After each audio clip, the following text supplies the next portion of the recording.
Zhang Kai and the other two died. He had ordered them to go conquer a goblin village, as well as collect information about any nearby Demon King nests, but he didn't expect those three idiots to disobey their orders and act on their own. To think that they wanted to monopolize the Demon King of the Darkness Valley. However, the result was that rather than killing the Demon King, they themselves ended up killed instead. They truly are a bunch of unsalvageable fools. Worthless trash. Those incompetent fools. Zhao Lei was in a rage. The other minotaurs shied away in fear. One hero stepped forward to speak. Boss, based on the report from the warriors who managed to escape, the Demon King of the Darkness Valley is an undead type. Zhao Lei calmed down at that and immediately asked, how strong is he? The Minotaur hero answered, the battlefield was very chaotic when Zhang Kai and them got ambushed, so the warriors who managed to escape never saw the Demon King. Zhao Lei let out a cold snort. How many forces does he have? The Minotaur hero replied, about 400 to 500 or so. All of them are undead grudge ghosts. That's why Zhang Kai and them ended up completely wiped out. That many? Zhao Lei was quite surprised at that. Zhang Kai only had 50 minotaurs with him.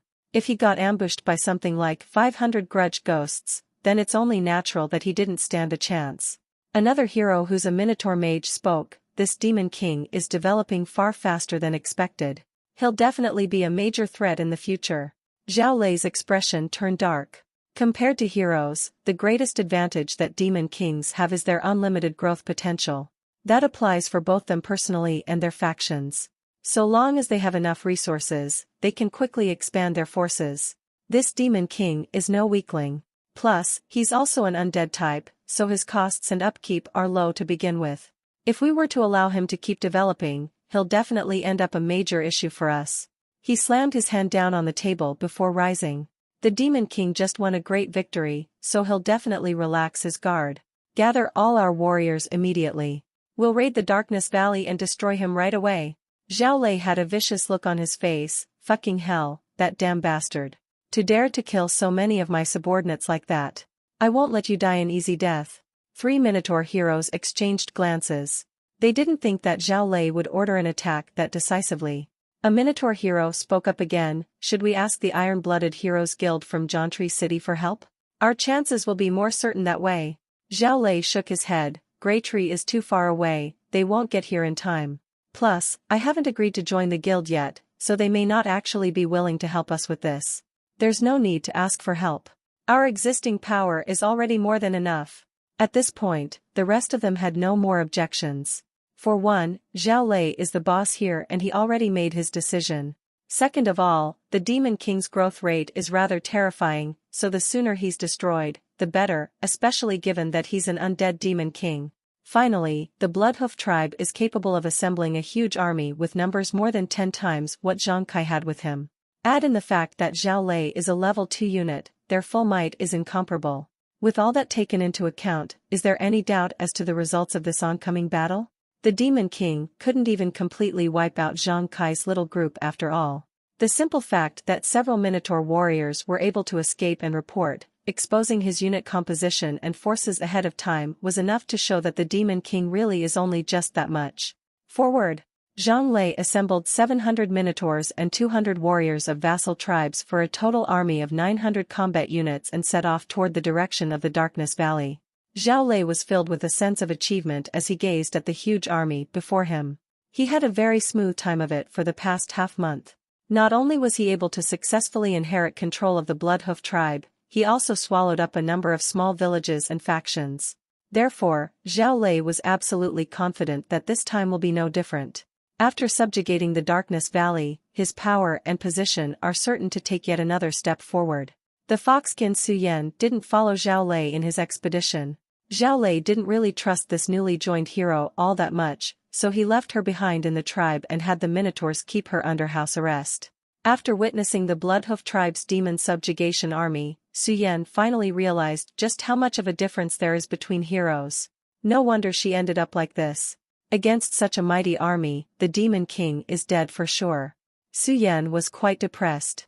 It's because the stronger the Demon King, the greater the rewards they'll end up generating at death. If Zhao Lei's subjugation was successful, then wouldn't he end up growing far stronger?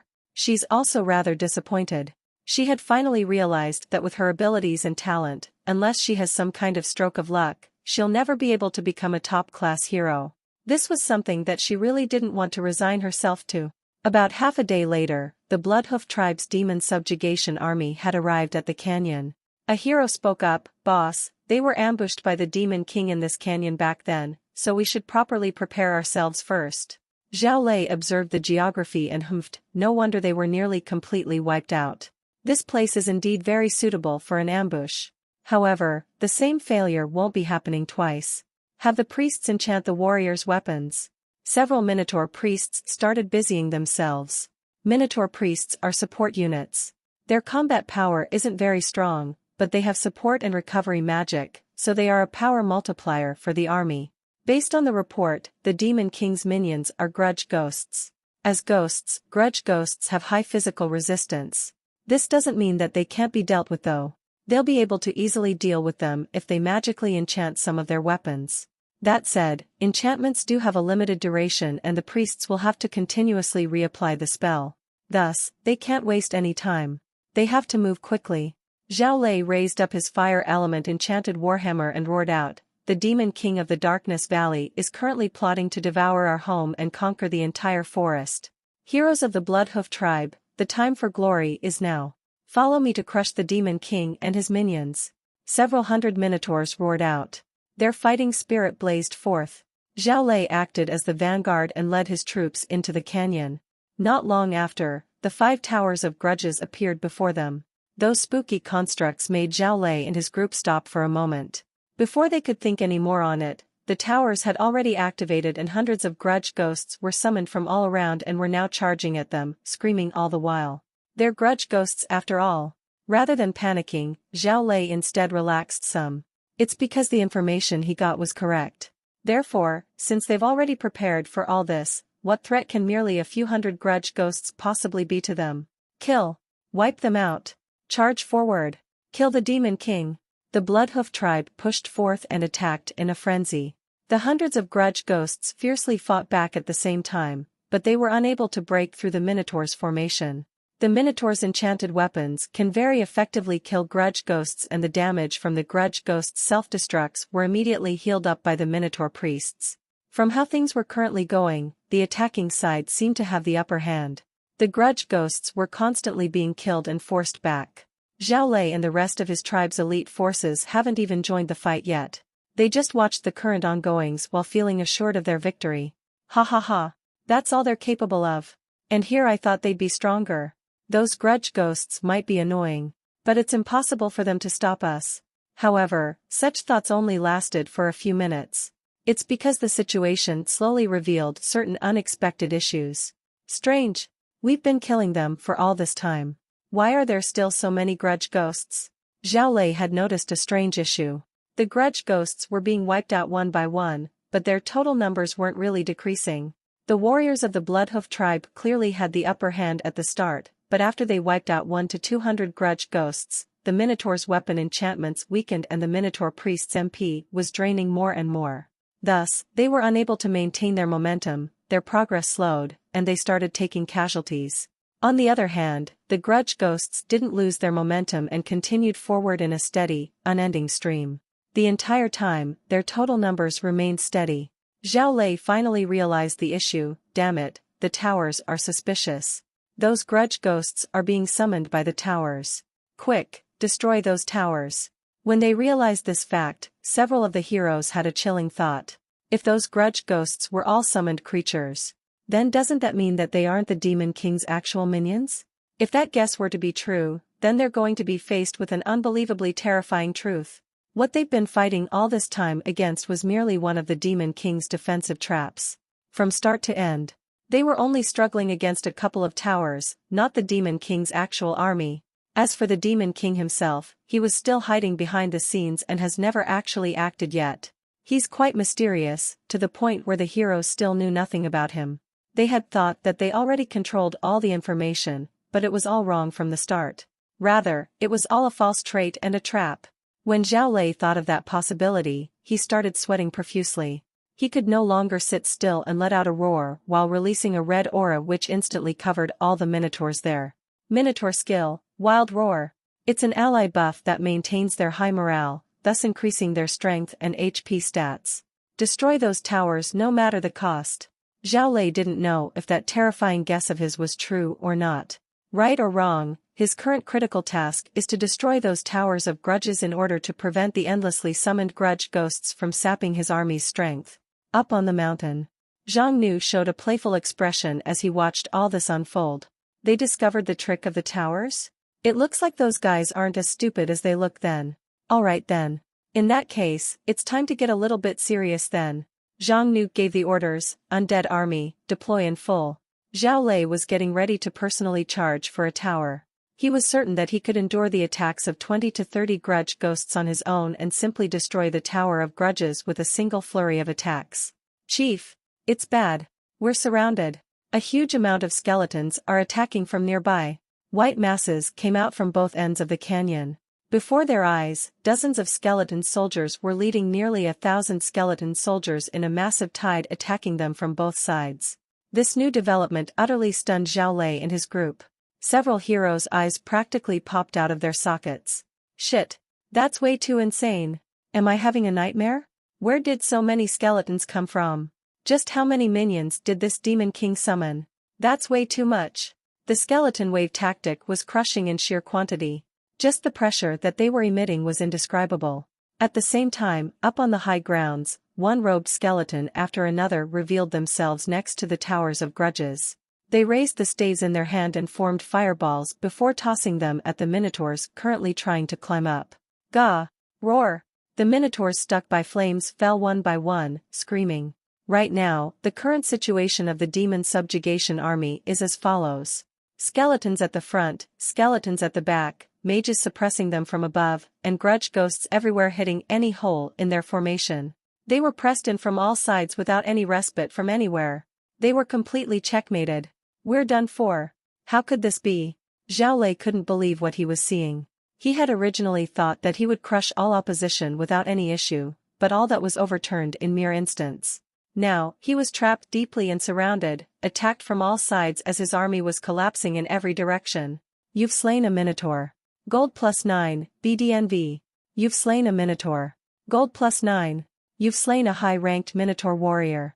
Gold +90. You've slain a high-ranked minotaur warrior. Gold +90. You've slain a minotaur hero. Hero soul +1. You've slain a minotaur hero. Hero soul +1. The slaughter continued without end at the bottom of the canyon. The Demon King Zhang Nu sat up above, watching it all happen. He knew from the start that there was no doubt as to the outcome of this battle.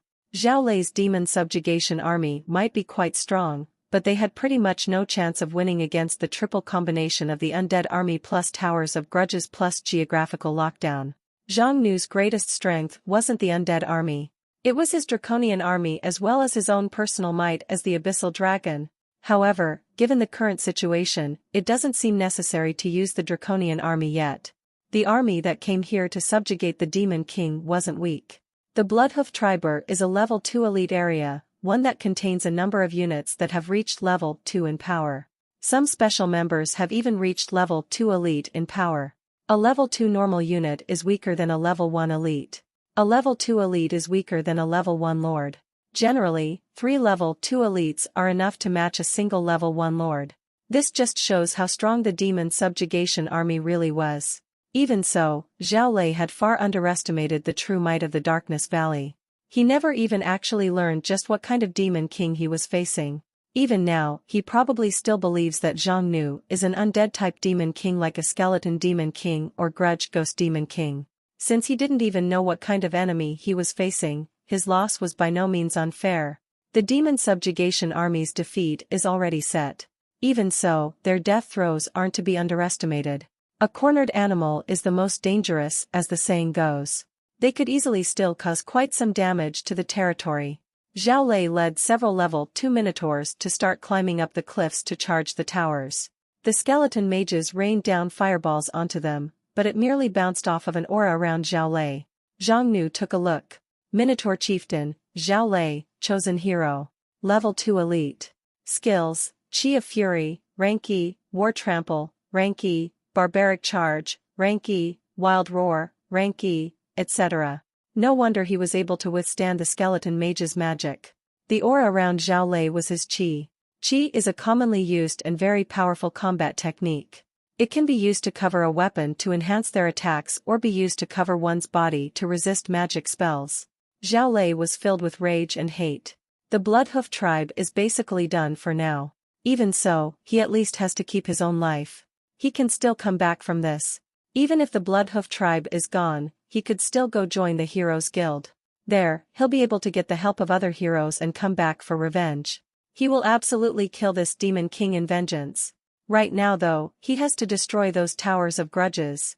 Zhao Lei was confident that if he didn't have the grudge ghosts constantly keeping him on the back foot, he'll be able to break the encirclement with his power. Then, a thunderous roar boomed out with deafening force. Boom!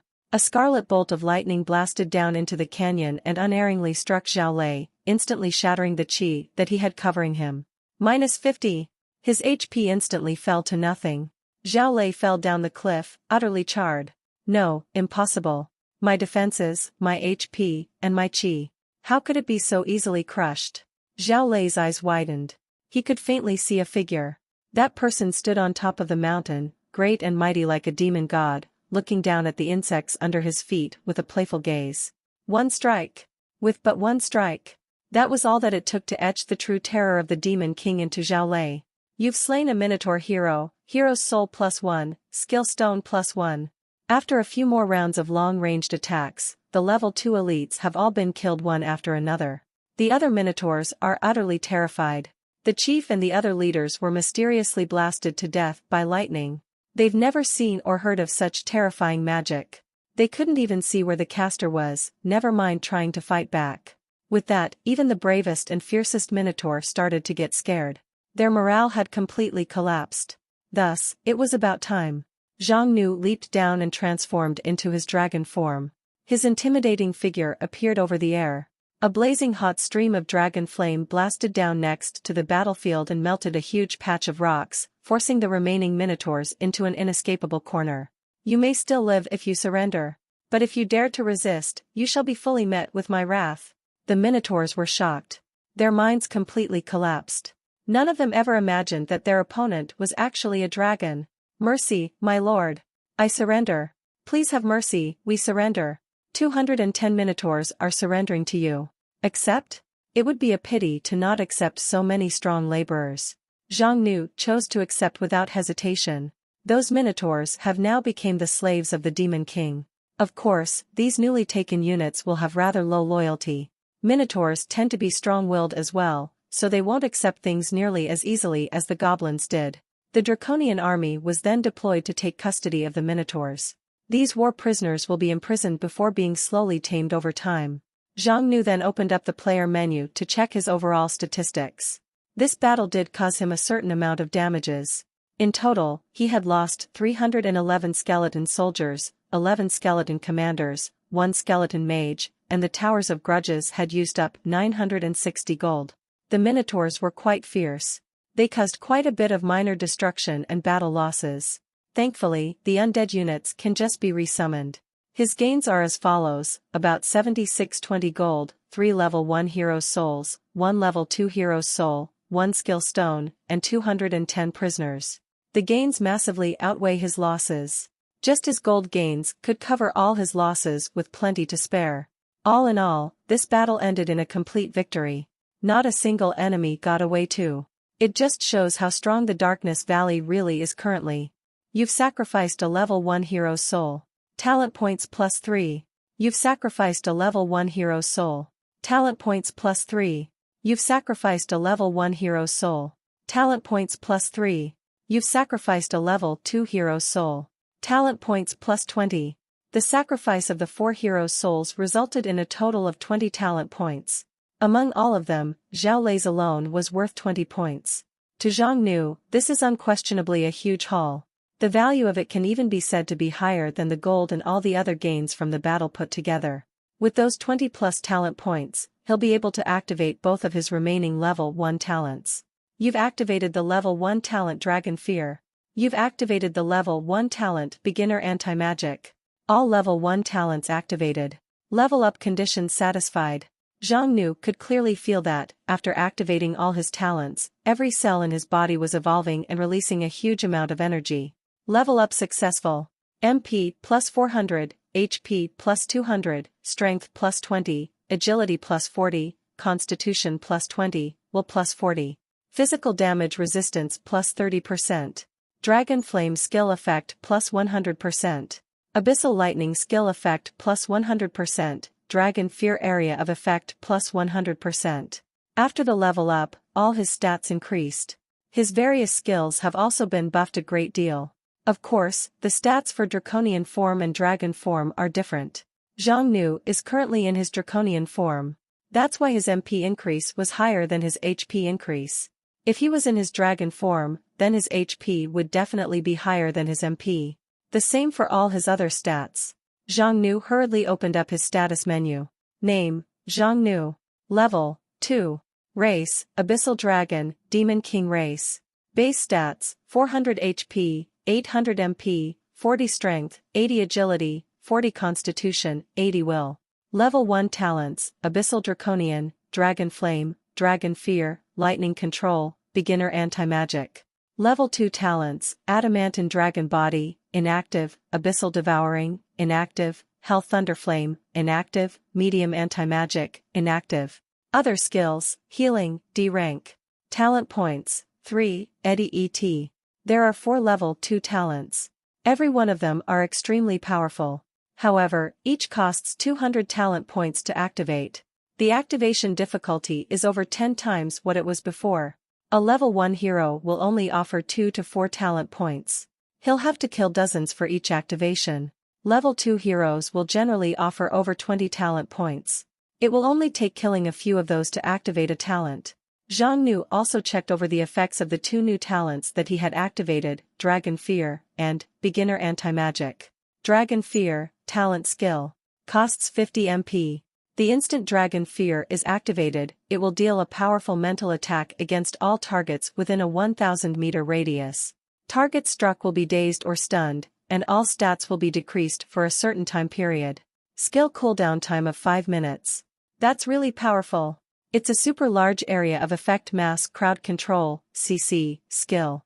Not only does Dragon Fear have a CC effect, it can also do quite a bit of damage against weaker enemies while at the same time having an intimidation and debuff effect. Beginner Anti-Magic, Talent Skill.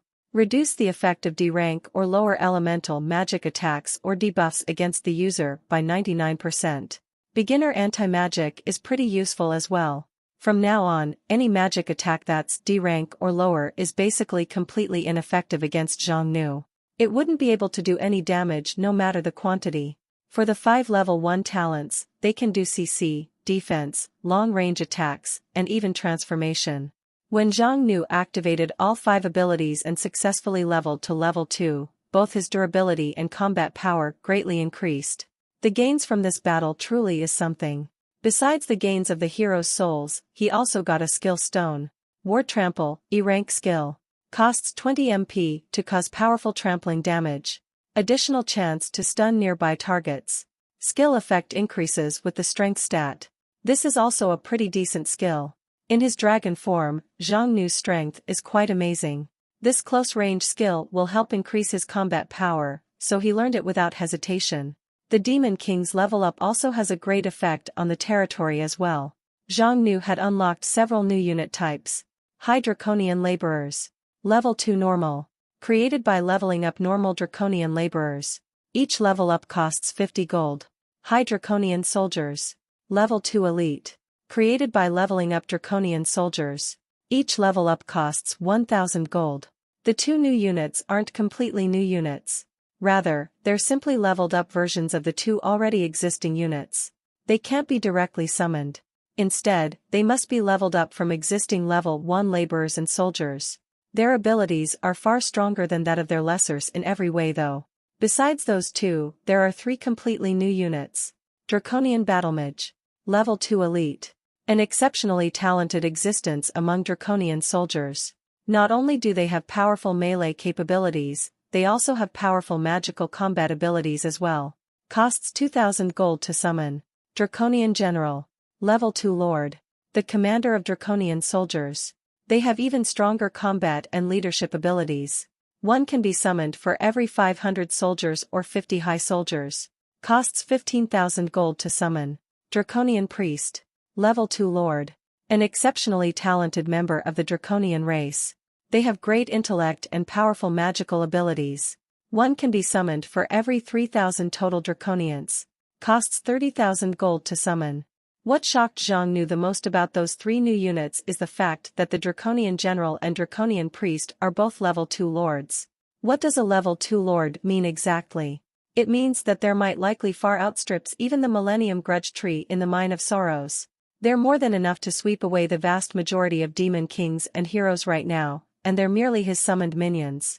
That's seriously terrifying. Of course, a level 2 lord isn't all that easy to summon. The fact that they're expensive is only one aspect of it. They also have additional requirements. The ratio of Draconian generals to normal soldiers has to be at least 1 to 500. The ratio of Draconian priests to the total Draconian population has to be at least 1 to 3,000. Although the Draconian population of his territory is constantly increasing, right now he only has less than 300 Draconian soldiers. His total Draconian population only just broke 1,000 as well. Therefore, he hasn't reached the requirements for summoning them yet. After a glance at his current gold reserves, he noted that he only has about 20,000 gold right now, which isn't enough to expand his Draconian soldiers to 500. Of course, it's also not enough to level 50 of them into high soldiers either. As for raising the total Draconian population to over 3,000? Even if it was possible, it would end up being a terrible burden on his territory. Given how much Draconians eat, 3,000 Draconians are basically equivalent to 3,000 bottomless pits. Although Zhang Nu does have the goblin farms built on his spirit fields, he would rather keep using this money tree for a bit longer and accumulate some more savings first. All he can do now is to take things slowly, one step at a time. The newest crop of potatoes has just been harvested, so the food stores are very full. Zhang Nu took 200,000 pound out and organized them by 100 pounds per share into 2,000 shares, and placed them into the trade area at 10 gold per share, same as before. At this point, there are also other Demon Kings who are setting up their own spirit fields. Demon King players' food production capabilities are continuously rising. Even so, the Demon King's standing armies are expanding even faster. Plus, those other Demon Kings who have spirit fields like Zhang Nu are also limited by the lack of labor forces, so their productivity has a hard time matching that of Zhang Nu's. In the current trade market, the biggest trade good is food. The food demands of Demon King players have not lessened at all. By now, Zhang Nu has already made something of a reputation for himself, so the moment he placed the Giga potatoes up for sale, it immediately gave rise to a discussion in the chats. Hey, everyone, look! The Potato Demon King's back online. Man's got game. 2,000 shares of Giga potatoes in one go. Boss Zhang's amazing. Does anyone know what race he is? The Potato Demon King has always been really mysterious. He rarely shows himself in the chat menu, and he has also hidden his prefix. Thus, no one knows much about him at all. Well duh.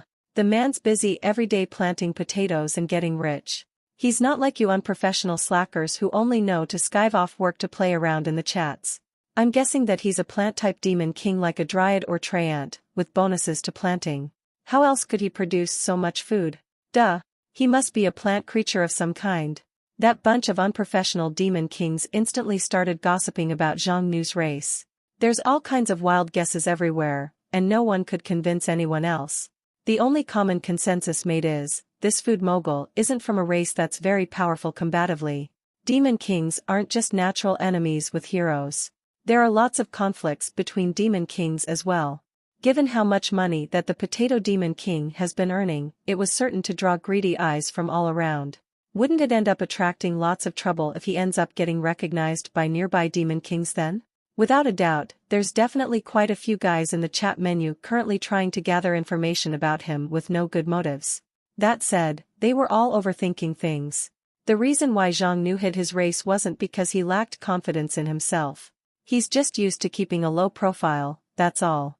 Zhang Nu is definitely wary of major native powers of note, but he has no reason to shrink away from other demon kings.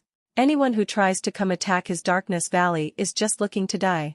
At that moment, he got a private message. Succubus Queen Han Kurson, hey, Mr. Potatoes. You there? Zhang Nu frowned deeply at the sight of that title. He's the freaking Abyssal Dragon King here. He just happens to be selling some potatoes, that's all. He didn't know just when it started, but he ended up getting a crappy title of Potato Demon King before he knew it. Zhang Nu did remember the succubus queen. She had traded a blueprint for an enormous amount of food before. Recently, she's been buying food from Zhang Nu quite a bit. Zhang Nu could estimate from his food sales that this particular Demon King's army is quite something to behold. This one is definitely a very powerful Demon King. Zhang Nu, yeah. Succubus Queen Han Kurson, I've got 2 new blueprints here. Interested? Zhang Nu, selling blueprints again? The blueprint drop rate wherever you are seems quite high. Succubus Queen Han Kurson, sigh, don't remind me. This place I'm at is completely desolate. It doesn't even have any land that can be farmed. It's hard just getting enough food to get by, so it's all I can do to sell some blueprint to maintain basic living standards. Zhang Nu immediately replied, what kind of blueprints? Let me see first. Blueprint, Dark Prison. Costs Earth Gem X1, Wood X100, Stone X150, Gold X1000. You can construct a prison in your territory. Blueprint, Tower of Fog. Costs Water Gem X1, Wood X100, Stone 100, Gold X800. You can construct a Tower of Fog in your territory. Zhang Nu, they're not bad. Set a price. Succubus Queen Han Kurson, 180,000 pounds of potatoes for them both. Succubus Queen Han Kurson, hey, I'm making this clear first, but I'm not that lacking in food now, so don't try to bargain me down now. Zhang Nu, don't say such things. You're already an old client, so let's all just be more honest here. 120,000 pounds is more like it. Succubus Queen Han Kurson grinded her teeth hatefully, you're seriously lacking in chivalry, being so stingy towards a girl like me. Zhang Nu, how can you use the word stingy in this kind of business? We're trading in such bulk amounts after all. Succubus Queen Han Kurson, 150k final offer. It's not like my blueprints can't be sold elsewhere. Heck, it might even rise in price if I hold on to it for a while. Zhang Nu, alright, deal. I'll let you take advantage of me this time. If you have any more good blueprints in the future, make sure to show it to me first. The 2 of them finished their exchange and Zhang Nu got his blueprints. Those are 2 support-type structures. Dark Prison. Exactly as the name suggests, it's a prison. From a certain point of view, it too is one of the things that a Demon King's territory has to have. The Tower of Fog. This structure can release a field of fog. Although it doesn't have any actual combat applications, it can obscure one's territory and make it hard for enemies to do any monitoring. They're pretty good stuff. They were quite worth it for Zhang Nu. What he gave Han Kurson was the potatoes he had in storage, so it doesn't affect his sale of potatoes in the trade menu. After around 20 minutes or so, all the potatoes were sold out. They sold for 20k gold in total. Minus the trading fees, what ended up in his hands in the end was 19k gold. Thus, his current gold savings total around 40k or so. He first spent 10k gold, picked 10 soldiers, and had them head over to the altar to be promoted into high soldiers. Zhang Nu watched as the 10 draconians were enveloped by light. When they finally came down from the altar, they've changed a great deal from top to bottom. The draconian soldiers were a good size larger. All the scales on their bodies turned darker and more sturdy. Their simple spears have also turned into a wider bladed polearm. High Draconian Soldier. Level 2 Elite Unit. 180 HP, 50 MP, 15 Strength, 12 Constitution, 18 Agility, 9 Will. Loyalty 100%, locked. Tiredness 10%. Hunger 10%. Skills, Rage and Dragon Chi, D rank, Draconic Blood Awakening, D rank, Demi-Dragon Scales, D rank, Spear Stab, E rank, Magic Resistance, E rank, High Speed Healing, E rank. The change is enormous. The high soldier's stats are more than double that of the normal soldiers. Besides that, they also gained combat skills like the Raging Dragon Chi as well as several other new skills. They gained quite a few skills, even just counting the E-rank skills. Although they can't really compare to the Millennium Grudge Tree, that particular monster is among the most powerful of level 1 lords. However, the high soldiers do have the ability to match up against some weaker level 1 lords. Zhang Nu is already extremely satisfied. After all, the soldiers are merely the basic combat units. Thus, what's there to be dissatisfied with when they're already this strong? If he assembles up to 50 high soldiers, he can even summon up a draconian general too. Zhang Nu 10 spent 20k gold to summon up 10 battle mages. 10 strange figures walked out from the Demon King altar. All of them are strong and tough-looking draconians, but they were wearing mage robes with a shield on their left arm and a spiked hammer in their right hand. Are they really mages? Zhang Nu checked their information. Draconian Battle Mage. Level 2 Elite Unit. 100 HP, 150 MP, 9 Strength, 10 Constitution, 12 Agility, 20 Will. Loyalty 100%, Locked, Tiredness 10%, Hunger 10%. Skills, Blazing Hammer, D rank, Freezing Hammer, D rank, Whirlwind Hammer, D rank, Combined Chanting, D rank, Shield of the Mind, E rank, Chain Fireball, E rank, Earth Spike, E rank. No wonder they're called battle mages. They really are a unit filled with interesting features. Mage units are generally relatively fragile, but draconian battle mages go completely against that generalization. If a draconian battle mage and a high soldier were to fight in their best condition, then the one to live in the end will definitely be the battle mage. Their combat power is a lot higher than even the high soldiers. Draconian battle mages have very high one-on-one combat abilities. At the same time, they also have the features of a mage. Draconian battle mages have the combined chanting skill, which lets them cast magic in combination on the battlefield. Thus, they won't lose out even against a real mage squad. With 20 level 2 elites, the territory's combat strength has clearly increased. Zhang Nu still had over 10k gold, but he didn't plan on spending it just yet.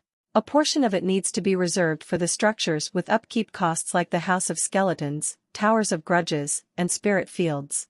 Another portion is set aside for constructing the prison and Tower of Fog.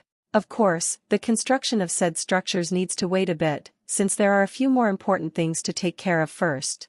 Master, the cleanup of the battlefield is complete. The Minotaur prisoners have been placed under control. The demon subjugation army that Zhao Lei had led was completely wiped out.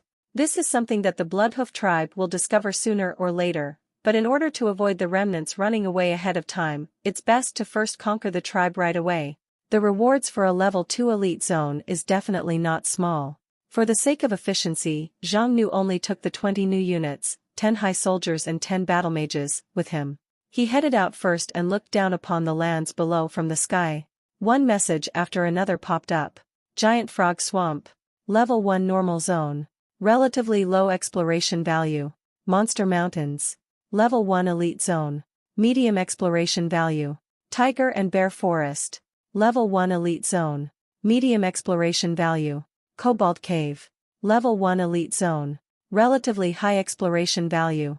BDNVL.M. Zhang Nu passed through like so. There really were a lot of zones and factions nearby. He personally managed to identify nearly 100 different zones.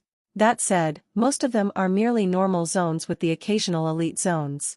Besides that, wild zones are far more common than villages or tribes. It's only natural though, given how thinly populated this area is. Still, every little bit counts. All of them are hidden resources for him. Still, he's not after them this time. Zhang Nu patrolled the areas near the Darkness Valley for about an hour before he finally discovered a very well-camouflaged mountain base. Bloodhoof Tribe. Level 2 Elite Zone. This is a Minotaur tribe. Although it's not particularly large, it's very strong in terms of power. It holds about 800 to 900 adult Minotaurs. High exploration value. Possible rewards, bronze chest, Minotaur goods. Found it. Inside the Bloodhoof tribe. Su Yan repeatedly observed the encampment. Zhao Lei had drawn away nearly 80 to 90% of the combat-worthy forces for his attack on the Demon King of Darkness Valley, so right now, the Bloodhoof tribe is rather empty of fighters. L.RG. Su Yan is about 60 to 70% confident that she can escape. This is her only chance, but even so, she hesitated. Su Yan was somewhat worried over her fellow tribe mates. Even though it's only been a bit over half a month since she arrived in this world, she still had some feelings toward those foxkin villagers. If she ran away on her own, then there's no way that those people would be able to live long in the face of Zhao Lei's anger. This time, after Zhao Lei successfully subjugates the Demon King, his power and influence are certain to increase enormously. In the future, he may very well become a famous great hero within the forest. If she ends up making an enemy of him, then wouldn't he try to take revenge on her later on? Just as she was hesitating over the matter, a sudden roar rang out over the sky above the encampment. Suing raised her head to look and her pupils suddenly shrank to pinpricks in shock and disbelief. There was an enormous dragon over 15 meters in length there. Its dark gold scales shone coldly under the moonlight, giving off a sense of utter impenetrability and filling the air with the majesty and might of a king. Dragon! It's a dragon! Why is there a dragon here? Get out the weapons! Quick, get out the weapons! The Minotaur warriors all took out their javelins and the Minotaur priest hurriedly readied their spells. The various defensive emplacements of the encampment such as the giant ballistas were quickly brought to readiness. Su Yan saw all this, but didn't concern herself with any of that. Instead, she took advantage of the chaos to open up all the cages. Girls, run away, quickly. Before she could unlock the shackles though, the dragon had already reached right above the encampment and let out a majestic yet wrathful roar. A formless wave filled with power swept through the area. Su Yan just felt like someone took a hammer to her head. She was seeing stars, lost control of her limbs and senses, and was cast into the dazed status. A relevant message popped up in her player menu. You've been attacked by Dragon Fear. You took -8 HP. You're inflicted with the dazed status for 4 seconds. Your stats have been suppressed and lowered by 30% for 10 minutes. When Su Yan woke back up, the dozens of foxskin villagers had all collapsed onto the ground, completely unconscious. What happened? Was this a mental attack? How could such a powerful mental attack exist? It didn't just affect them either. The entire encampment was covered by it and the Minotaurs were also struck down without exception. She had never even heard of such terrible power. The dragon had already reached them under the cover of the Dragon Fear and had breathed a circle of dragon flame surrounding the encampment before anything else. It easily destroyed the archery towers, fencing, ballista, walls, and other defensive structures. Then, with another blast of fire, it burned the chief's tent to ash.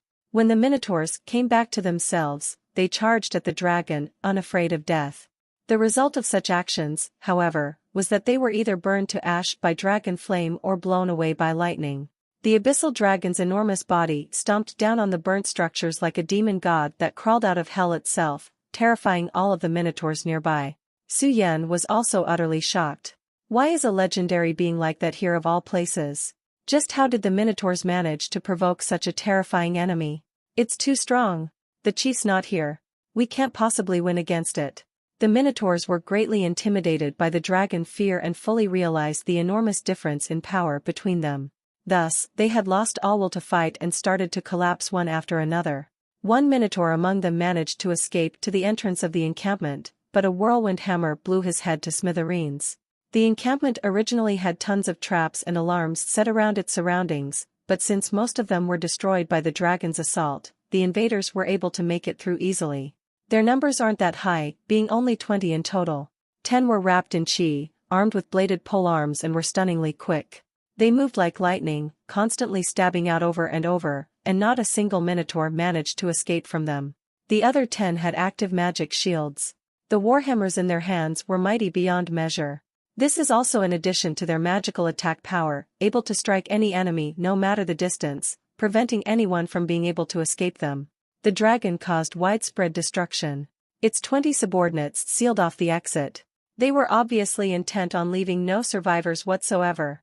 The dragon however suddenly spoke up, "You insignificant, foolish, and overconfident creatures dared to attack my territory. Have you already prepared yourselves to receive my wrath in turn?" A draconian high soldier tossed something over.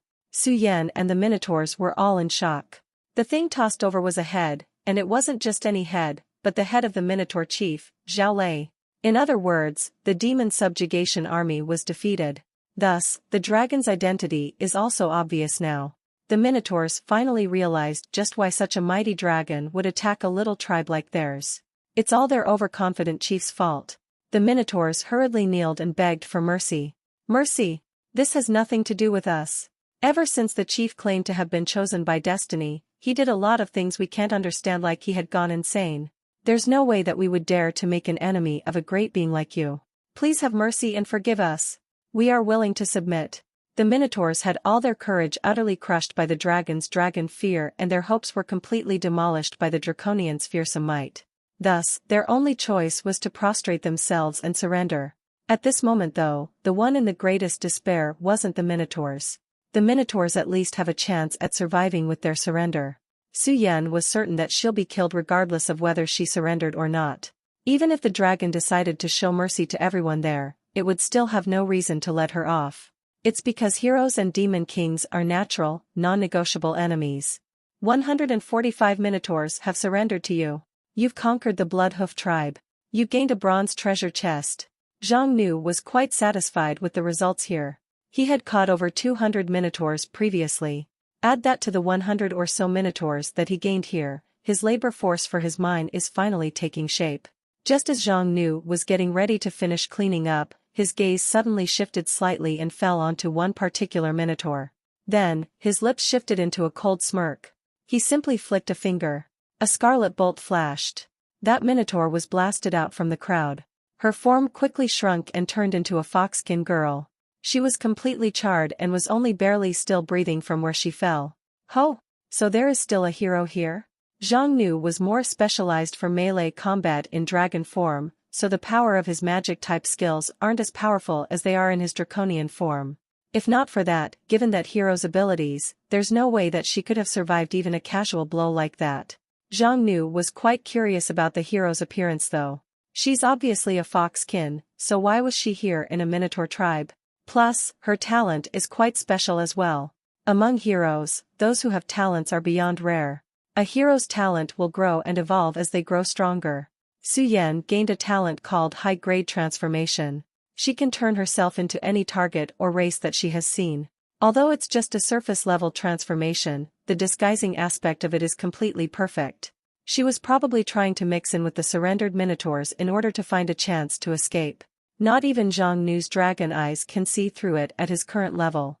The reason why he was able to see through her identity as a hero is all because he saw her information pop up through his appraisal. Zhang Nu extended his claw and instantly held the struggling Su Yan down.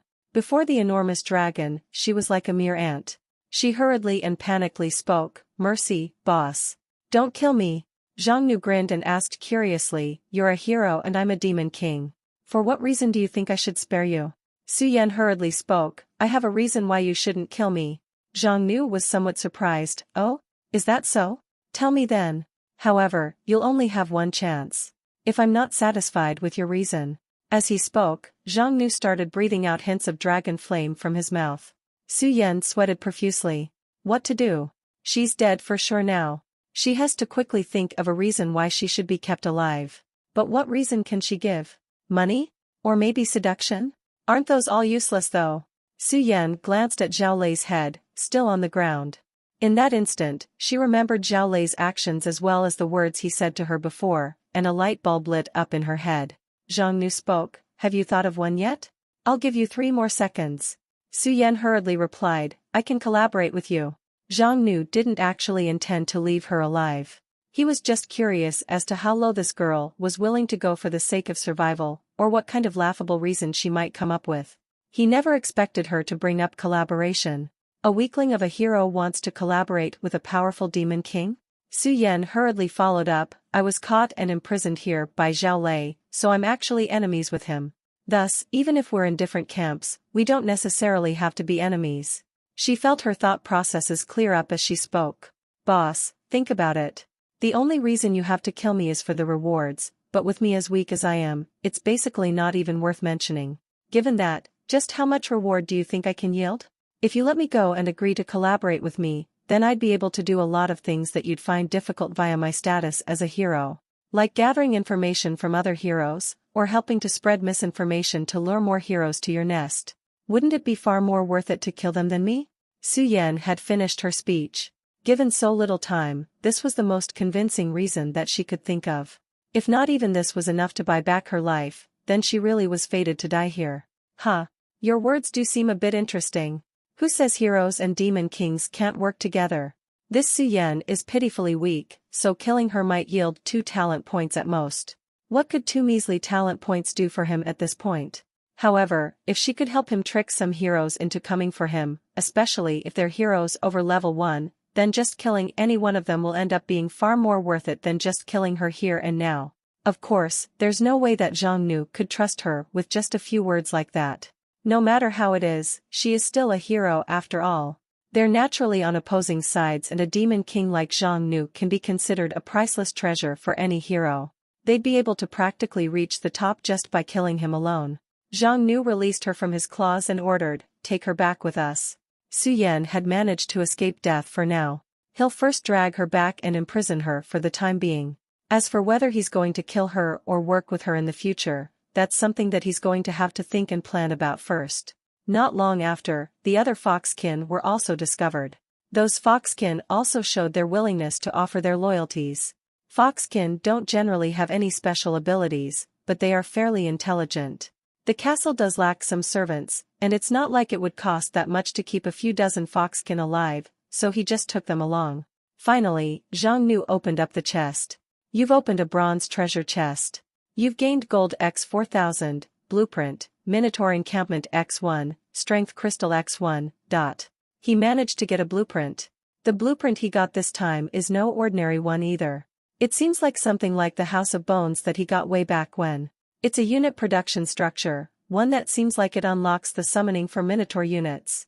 Blueprint, Minotaur Camp. Costs life gem x1, wood x200, stone x200, gold x1000. You can construct a Minotaur camp in your territory. Strength crystal. Consume for permanent strength plus 10. There was a crystal along with the blueprint. It can raise strength by 10 points. This is no small number. Zhang Nu has 40 strength in his draconian form. 1 point of strength is equivalent to about 5 or 6 healthy adult humans. This means that 10 more points of strength is equivalent to a gain of 50 or so healthy adult men. Such an increase is significant even for Zhang Nu. This is the first time that he has gained a status crystal. It wasn't hard to see just how valuable this kind of item is. Zhang Nu grasped the crystal and absorbed it. He felt a warmth spread out through his entire body, infusing each and every cell with new power. After returning, Zhang Nu immediately started doing some construction. Right now, he has 3 blueprints on hand: Dark Prison, Tower of Fog and Minotaur Camp. Thus, he needs quite a bit of construction materials. The Dark Prison's core material is the Earth Gem, the Tower of Fog's core material is the Water Gem, and the Minotaur Camp's core material is the Life Gem. Zhang Nu only has a single Water Gem. It was one of the gems that he got from the Darkness Ruins. As for the Earth and Life Gem, he doesn't have any right now, so he can only buy it from other demon kings via the trade. Zhang Nu first set the Tower of Fog near the castle. Tower of Fog creates a fog barrier covering the entire territory. Enemy vision minus 90% within the barrier, and it can resist long-distance observation magic. This is a defensive structure similar to the Tower of Grudges. The Tower of Fog doesn't have any combat abilities. Its main function is to act as cover and disruption, covering the entire territory with a layer of fog. This fog is made of magic, so it only takes effect against outsider units.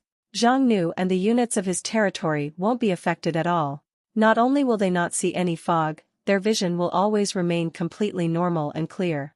If any outsider tries to observe from afar using long-distance scouting abilities, their vision will be blocked by the mist, rendering them completely unable to make out the Demon King territory setup or military strength. Any outsider who enters the valley will also be affected by the Tower of Fog. Their vision will be greatly restricted by the fog, making it easy for them to get lost within the fog. Simply put, the Tower of Fog is basically a jammer. It can hide the setup and secrets of the territory, so from a certain perspective, its value is even higher than some defensive structures. Of course, the operation of the Tower of Fog does cost upkeep.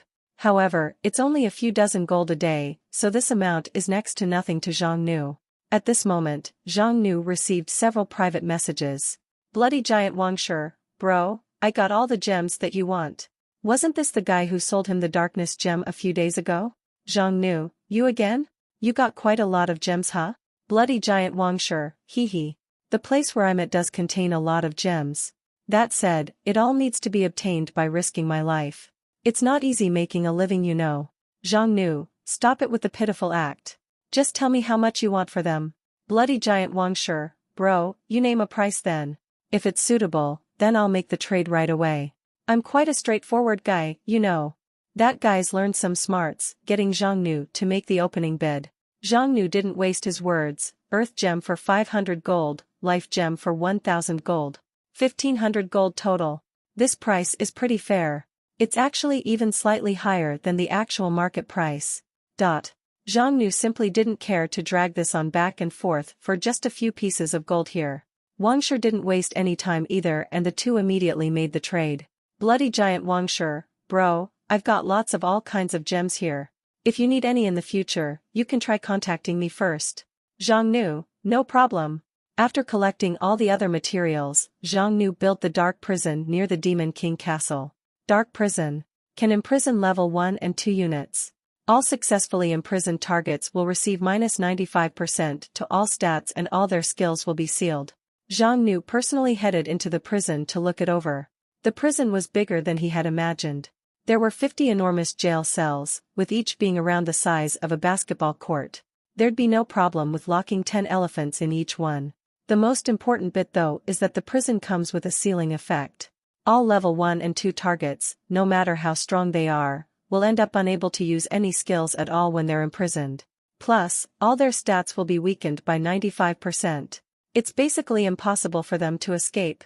The hero Su Yan gained the honor of being the first prisoner for the prison. Zhang Nu hasn't quite decided on what to do with her yet. There's no point in killing such a weak hero, but it's also wasteful to just release her. It's true that killing her won't yield him much reward. As for working together, Zhang Nu was a bit tempted, but he still can't fully trust her. Thus, the only choice is to first lock her up for a couple of days and deal with her after taking care of some other things. The Minotaur camp is next. The Minotaur camp costs a lot of materials, but thankfully, his territory has more than enough resources and he is flushed with gold income. After he got the life gem, he immediately began construction. As for the location, Zhang Nu selected the Mine of Sorrows. This Mine of Sorrows is an enormous iron mine that yields all kinds of high-quality iron ore. It's extremely valuable for both territory construction and equipment forging. Minotaurs have strength on par with Draconians, but their stamina is even better than Draconians, so they're more suitable for mining work. Besides that, Minotaurs are skilled at smelting and they have fairly good talent at smithing, so they can create a lot of value for the territory in the future. Minotaur camp successfully constructed. New units unlocked for the territory, Minotaurs. Minotaur priests unit limit +50. Minotaur warriors unit limit +500. New units have been unlocked. Minotaur warrior. Level 1 normal. Cost 20 gold to summon. Minotaur priest. Level 1 elite. Costs 200 gold to summon. Although Minotaur warriors are level 1 normal units, Minotaurs themselves have strong racial abilities, so their fighting power is by no means weak. Each Minotaur is capable of taking on 5 skeleton soldiers. Minotaur priests are magic units, so they're even more valuable. Zhang Nu summoned up 100 Minotaur warriors and 10 Minotaur priests. Minotaur warrior. Level 1 normal unit. Skills: Charge, F rank, Heavy Hammer, FF rank, Smelting LV3, Forging LV2. Minotaur priest. Level 1 elite unit. Skills: Recovery, E rank, Endurance Aura, E rank, Fireball, F rank, Bless Weapon, F rank. Hail, my lord. 10 Minotaurs in priest robes and 100 tall and strong-looking Minotaur warriors wielding hammers respectfully knelt down before Zhang Nu. Minotaurs are natural-born warriors. At the same time, they also have production skills. They're both combat and production units, with dual functionalities, so Zhang Nu is quite satisfied with them. As for the Minotaur priests, their magic attack capabilities are weaker than the skeleton mages, but they have great supportive capabilities instead. Recovery can rapidly restore their target's stamina. Endurance Aura is an aura-type skill. When active, it can affect all targets within a large area of effect, greatly increasing those targets' physical and mental endurance. This is something with great uses. Be it the Draconian construction crews, goblin farms, or Minotaur mines, any of them will end up a great deal more productive with a few Minotaur priests setting up shifts to support them. Zhang Nu gave out his orders. Your current task is to repair the mine, work it, and smelt the ores to provide my territory with enough materials. Yes, my lord. Zhang Nu also planned on sending the several hundred Minotaurs he previously captured over there as well. A Minotaur is capable of doing the work of over 10 humans. Thus, even just 300 doing mining and nearly 100 taking care of the smelting will end up producing several thousand units of iron ingots every day. Not only will that be enough to satisfy the territory's daily needs, but it also has the potential to be a major source of income for the territory in the future. Although it doesn't quite compare to the food sales right now, its potential in the long term shouldn't be any lesser. Currently, the territory's income is too dependent on food sales. If something unexpected were to happen to cause a shift in the market, then it could easily cause financial problems for him. Thus, it's very much necessary to diversify his businesses.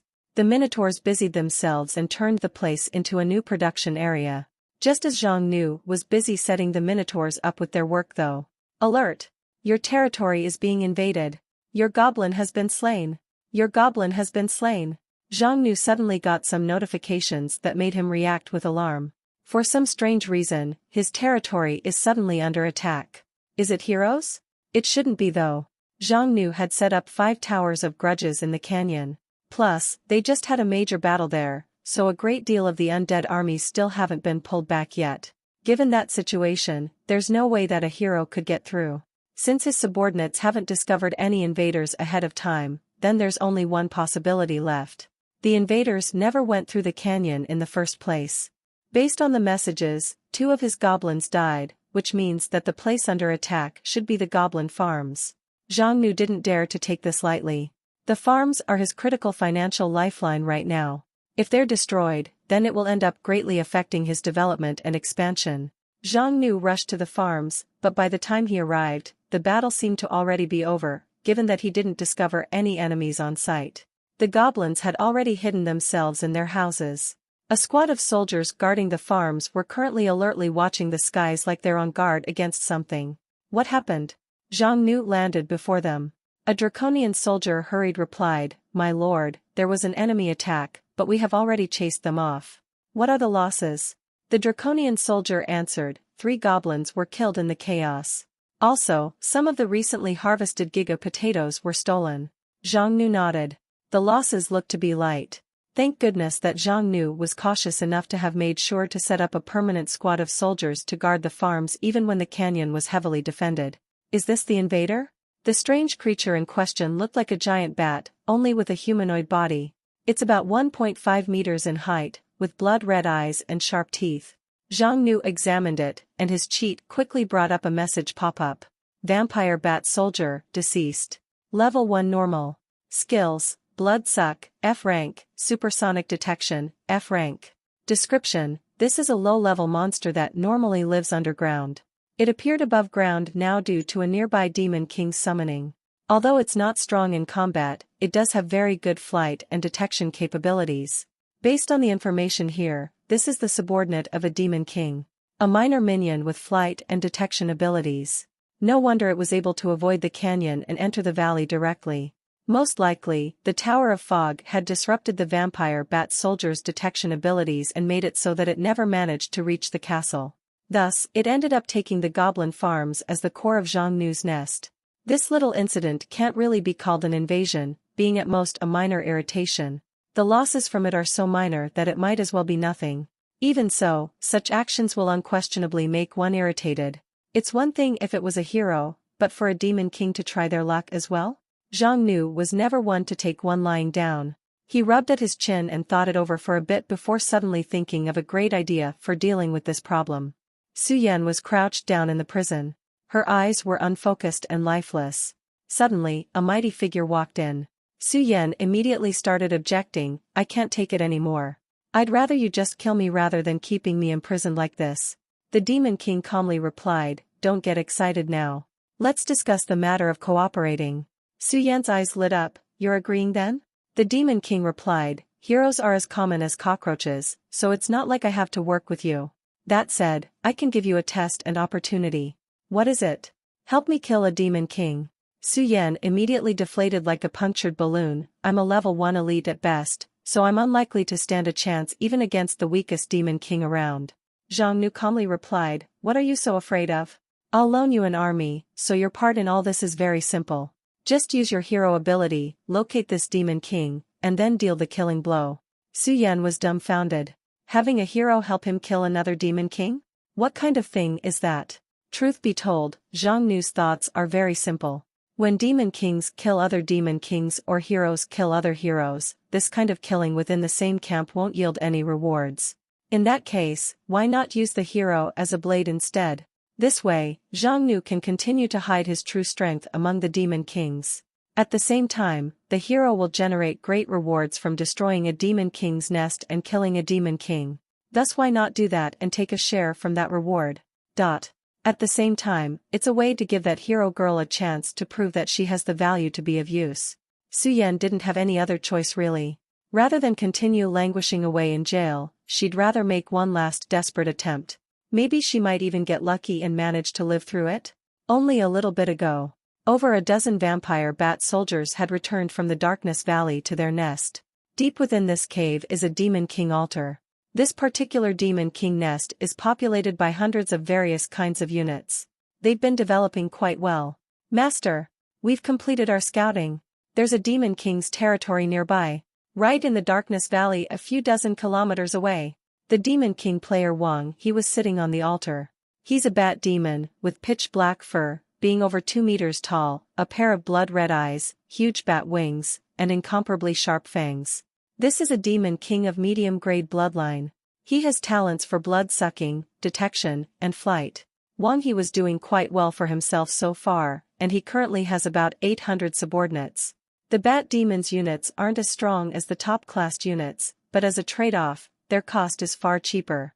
That's why he was able to summon so many of them. Thanks to the detection and flight abilities, the vampire bat soldiers have an extremely large hunting radius, so Wang he basically had no need to worry over food supplies during the early game. He used an overwhelming number of highly mobile minions with high detection capabilities to kill 5 previous heroes who have attempted to challenge him and conquered several zones. He's been developing quite well so far. Demon King? Darkness Valley? A cold gleam passed through Wang He's eyes. Whoever said that only heroes count as real enemies of demon kings? What's a demon king's mission? To conquer, destroy, and annihilate. Every demon king has great motivation to attack, conquer, and expand.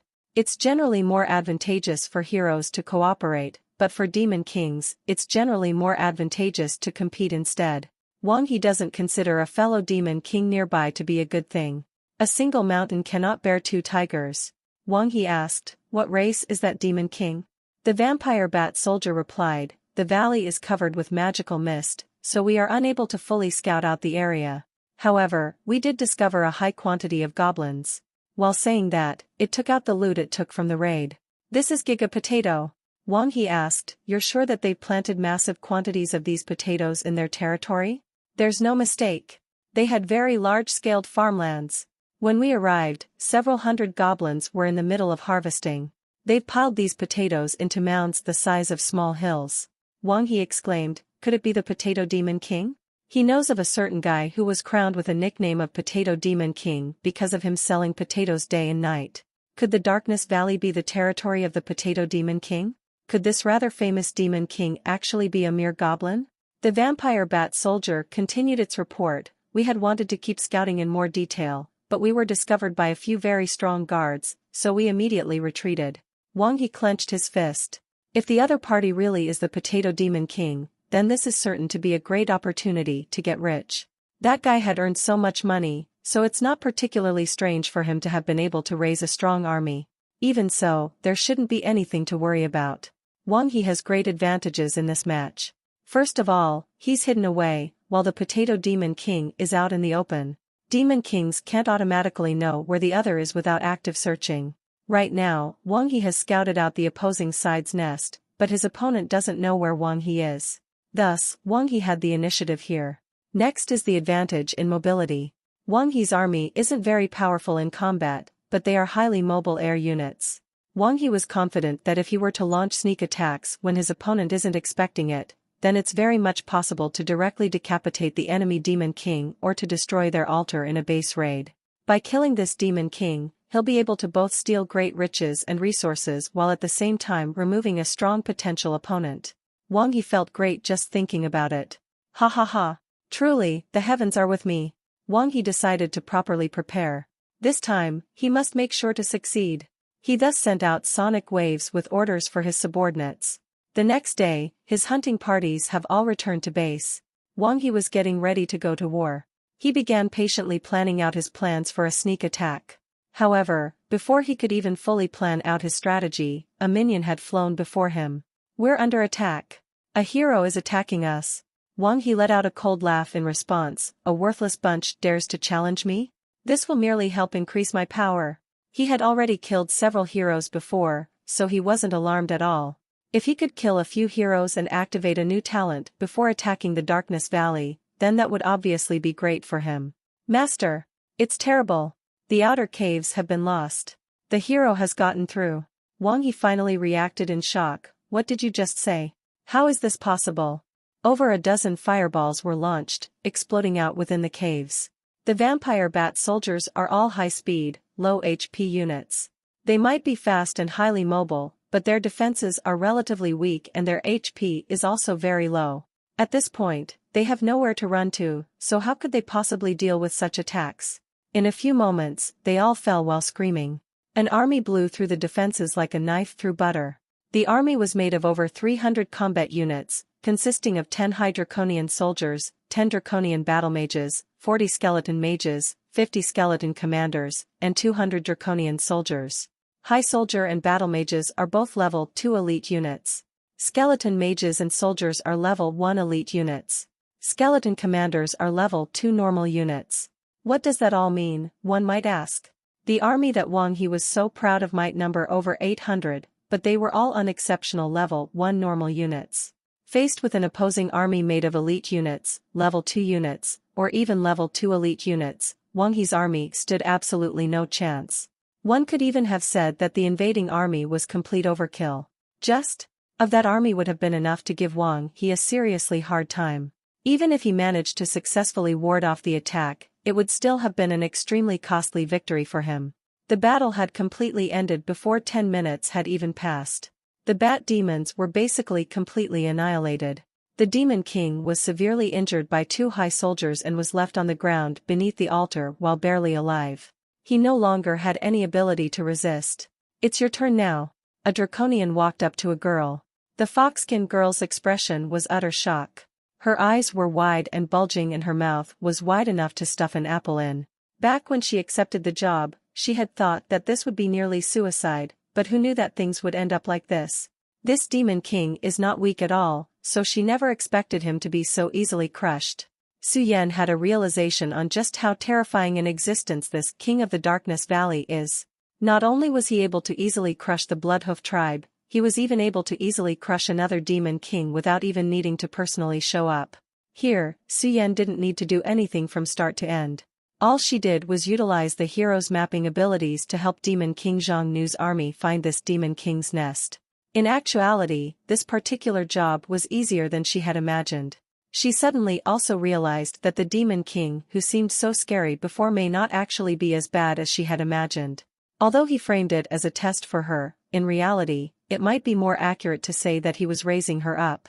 Being able to have such a powerful Demon King backing her up might actually be a heck of a stroke of luck for her. What are you still waiting for? Ah. Sorry. I'll do it right now. Su Yan grasped her short sword and walked up to the dying Wang He. Wang He didn't even dare to look at her. Just who are you? A weak little fox-skin hero like you can't possibly control such a mighty force. Su Yan simply spoke indifferently. If you have to blame someone, then blame yourself for offending someone that you shouldn't have. This is merely your just deserts, so just accept your fate. Wang He finally realized that the relationship between this hero and those draconians didn't seem like that of a leader and her subordinates. Rather, the hero seems more like she's a hostage that's being held and guarded against. Wang He suddenly shook all over as if he realized something. He spoke in a disbelieving voice. Could you have been sent from the Darkness Valley? You know too much. This secret can't be allowed to leak. Su Yan stabbed her sword into Wang He's heart. Wang He felt his life quickly draining away. As he finally lost consciousness, he finally realized just how stupid a thing he did. You've slain a Bat Demon King. Gained 25 training points. Gained the Shadow Bat skill. Demon Kings and heroes are different. Demon Kings can gain talent points from killing heroes and they can evolve by spending talent points to activate talents. Heroes can gain training points from killing Demon Kings. Training points can be used to raise one's level or to level up the hero's skills. A single training point is about equivalent to the gains from a year's worth of training by someone of normal talents. After Su Yan killed Wang He, she instantly gained 25 training points. This is equivalent to a normal person's 25 years worth of training. Whether she uses it to raise her level or level up her skills, for someone as weak as Su Yan, either option would give her an enormous leap in power. Besides that, after a hero kills a Demon King, they can also randomly gain at least one of the Demon King's talents. The higher level the Demon King, the more talents the hero can gain, and the higher chances they'd have of gaining more talents. Su Yan thus opened up her player menu. Name, Su Yan. Level, 1, 0/20. Race, Foxkin, Chosen Hero. Base stats, 20 HP, 30 MP, 1 Strength, 3 Agility, 2 Constitution, 5 Will. Talents, High Transformation, Shadow Bat. Other skills, Illusion Magic, F rank, Lesser Fireball, F rank, Light Healing, F rank. Training points, 25. Leveling up requires 20 training points. Su Yan gritted her teeth and decisively spent those points. Then she spent the remaining 5 points onto her Lesser Fireball. You've reached level 2. HP plus 10, MP plus 10, all stats plus 5. Your Lesser Fireball, F rank, has evolved into Greater Fireball, E rank. Su Yan could clearly feel the unbelievably huge change in her abilities in that instant. No wonder heroes all try to kill Demon Kings. This effect really is immediately noticeable. Su Yan gave the altar a glance. The most important part of destroying a Demon King's nest is to destroy the Demon King's altar. When a hero does it, it will yield a reward treasure chest.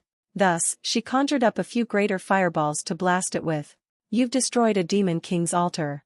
You've gained a Demon King treasure chest. She mustn't be greedy now, so Su Yan did not immediately open up the chest. She knew full well that she can't take this particular reward. It belongs to the big boss waiting in the back. Demon King Castle. 8 Foxkin girls presented huge plates of tea and fruits. Master, your tea. We've prepared some fruits and desserts for you. Although the Foxkin girls were a bit intimidated to face the mighty-looking master of theirs, the greater part of them was impressed and worshipful. They were originally the villagers of the Foxkin village. After Zhang Nu conquered the Bloodhoof tribe, they were then relocated to Darkness Valley. Currently, they are quite satisfied with their new life here. This world is one that follows the law of the jungle. For the weak, there's nothing more important to them than a sense of security. Zhang Nu had taken in a total of 105 Foxkin. Foxkin might be weak, but they're low maintenance. He picked out 30 of the young and pretty girls among them and promoted them to servants, with permission to work in the castle. He is a great Demon King after all, so it's only natural that she should have personal servants attending to his every whim, right? Draconians and Minotaurs with their large bodies and rough appearances might be fine for rough labor, but having them take care of detailed housework is just a disaster waiting to happen. Now, things are much better. With a squad of maids, the Demon King castle looked a good deal less gloomy. Zhang Nu also made sure to take care of all the other Foxkin as well. Every race has their own natural talents and specializations. Foxkin might be on the weak side when it comes to combat, and they're also no good at farming or production, but they do have some talents when it comes to cooking and brewing. Zhang Nu has a very large appetite, so he just wound up setting up 30 Foxkin to work exclusively as his chefs. Foxkins are also much more intelligent than goblins and minotaurs. As the territory expands more and more, he will end up needing administrators and clerks. This particular Great Demon King's days are really getting better and better. At this moment, messages were constantly popping up in his player menu. You've slain a vampire bat soldier. Gold plus 7. You've slain a vampire bat soldier. Gold plus 7. You've slain a vampire bat soldier. Gold plus 7. Has it begun? It looks like everything's going well. Zhang Nu knew that the hero girl had already located the Demon King's nest. Although Demon Kings don't get any special rewards from killing other Demon Kings, they do get the basic gold rewards. It's no different from killing wild monsters. This particular Demon King isn't all that strong. Even so, he still has about 800 or so minor minions. Doing some quick math, this will end up earning him about 6,000 or so gold. It's a pretty good haul as far as it goes. As for that Demon King himself, there's no real point in monitoring things any further. Zhang Nu knew that the Demon King is definitely going to die. Thus, he instead shifted his attention onto his territory instead. The current status of the territory is as follows. Important structures: Demon King Castle, Minotaur Campo, Dark Prison, Tower of Fog, Towers of Grudges. Total population, 3,200 units. 1155 of them are his racial units. In detail, 815 Draconian laborers, 320 Draconian soldiers, 10 Draconian high soldiers, and 10 Draconian battle mages. The remaining 2045 are of the other races. In detail, 1,000 skeleton soldiers, 100 skeleton commanders, 50 skeleton mages, 464 minotaurs, 10 minotaur priests, 316 goblins, and 105 foxkin.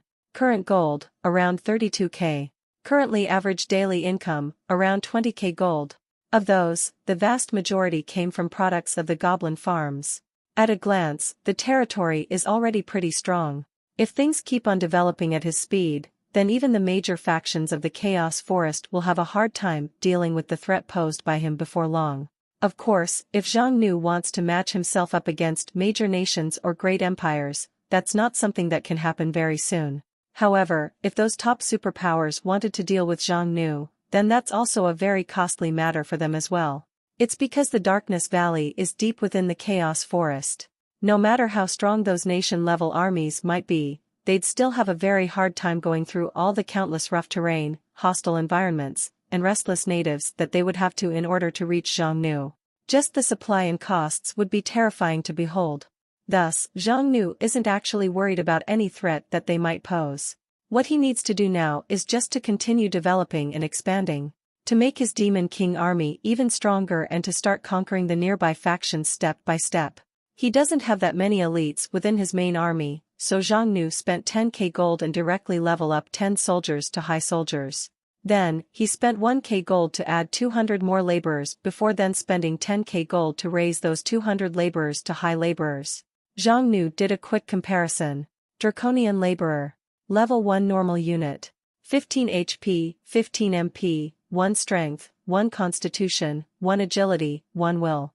Construction LV2, collection LV2, smithing LV1, hunting LV1, crafting LV1. High Draconian laborer. Level 2 normal unit. 25 HP, 25 MP, 4 strength, 4 constitution, 4 agility, 4 will. Construction LV4, collection LV3, smithing LV4, hunting LV2, crafting LV2. High laborers have their construction skill up to level 4. This makes them more capable of building more complicated structures. High laborers' smithing skills rose from level 1 to level 3. This is equivalent to very strong smithing techniques, allowing them to create high-quality equipment. The total laborer numbers have finally broken 1,000. These kinds of basic production units are extremely important. Although they can't directly construct structures with special abilities like the House of Skeletons, Minotaur Camp, or Towers of Grudges, the territory also needs far more than just those structures. A large number of basic structures also has great effects for developing the territory. Besides that, Draconian laborers are also responsible for massive amounts of material transport, wood chopping, collection, and crafting work, so he can't skim on them. He had spent a huge portion of his gold again. Although his territory does have a high daily income and Zhang Nu himself is definitely one of the demon kings with the highest income among them all, it's still not quite enough for the territory's development. Thus, he needs to continue increasing his financial income. At that moment, a Draconian came with a report. "My lord, the herbal fields are ready for harvest. The goblin slaves don't know how they should deal with such valuable herbs though." Zhang Nu had bought several batches of medicinal herb seeds and had especially set up an herbal garden area within the goblin farms. The first batch of herbs were basically planted at around the same time as the first 2 batches of potatoes. He's already had several harvests of potatoes, but this is the first time the herbs have matured enough for harvest. This is because the herbs have a longer growth time. Zhang Nu personally arrived at the goblin farms. Here, besides the 300+ goblins, there are also over 100 units of Draconian laborers and minotaurs who act as a labor force taking care of physical work like hauling or plowing. In order to increase the effectiveness of the farms, Zhang Nu even set up 5 minotaur priests to take turns on shift. Their job is to use their aura spells to recover the farmers' stamina and boost their endurance. Even so, the 100 acres of spirit fields still aren't being fully utilized. 40 or so acres are planted with the quick-growing giga potatoes. There are additional 10 to 20 acres used for the slow-growing medicinal herbs. However, the rest of the 30 to 40 acres were generally left fallow. This is quite a waste. Even so, it can't be helped. This waste comes from two issues, one internal and one external.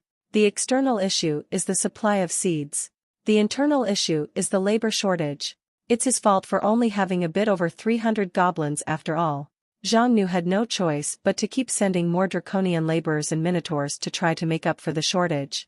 The various normal farms would generally have a harvest every 5 to 6 days. The cycle of planting to harvest is extremely short. It's an enormous amount of work requiring huge amounts of labor. Right now, Zhang Nu's most important seed supplier, the flower Feichen Guogua, has recently been quickly increasing her seed production capabilities. Thus, it's about time to start fully utilizing all the farmland that he has. Even without the goblin villagers, the minotaurs are still capable of filling in somewhat. Even if that ends up slowing down the production speed somewhat, it will still end up producing wealth every day, so it's at least better than leaving huge amounts of valuable spirit fields to lay fallow. Welcome, Master! Long live the Master! The goblins all prostrated themselves. Zhang Nu simply waved them off, go back to work. The goblins all hurriedly got back up, yes, sir.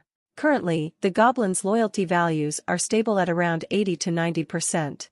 If he could bring in more goblins for the farms and lower their average amount of work per goblin, then it could end up increasing their loyalty value even more. Zhang Nu looked for the old chief and asked him, are there more goblins nearby? The old goblin replied, there are a lot of goblins living in the forest. However, small villages tend to be destroyed very often, so there are no real long-term settlements. That being said, I have heard of a large goblin tribe to the south. This is a very important line of inquiry, so Zhang Nu silently memorized it. He plans on grabbing some more goblins to farm for him. The 10+ acres of herb gardens are letting out a faint fragrance. Since the herbs within have different growth periods, the majority of the herbs are still growing. Right now, the current harvest is only for less than 2 acres of the fields. There are 2 main herbs planted here. Life herb, green quality, can be directly consumed. Slowly recovers 20 HP. Moonlight ginseng, green quality, can be directly consumed. Slowly recovers 30 MP. He got 2,000 units of life grass and 1,000 units of moonlight ginseng from this harvest. They're both fairly common wild herbs around the Darkness Valley. That said, they're generally only gray or white quality items. All the herbs that he harvested from his farms have reached green quality though. This is far better than those common wild herbs around, which shows just how much better farming is. Plus, these herbs can be directly consumed. Directly consuming the herbs without any treatment results in some time before the effect takes place, and it takes additional time for the full effect to show. Thus, they're not very suitable for use during battles. Zhang Nu asked, how many herbs are currently still growing? The old goblin answered, there are around 20,000 life herbs and 10,000 moonlight ginsengs. That really is some good stuff there.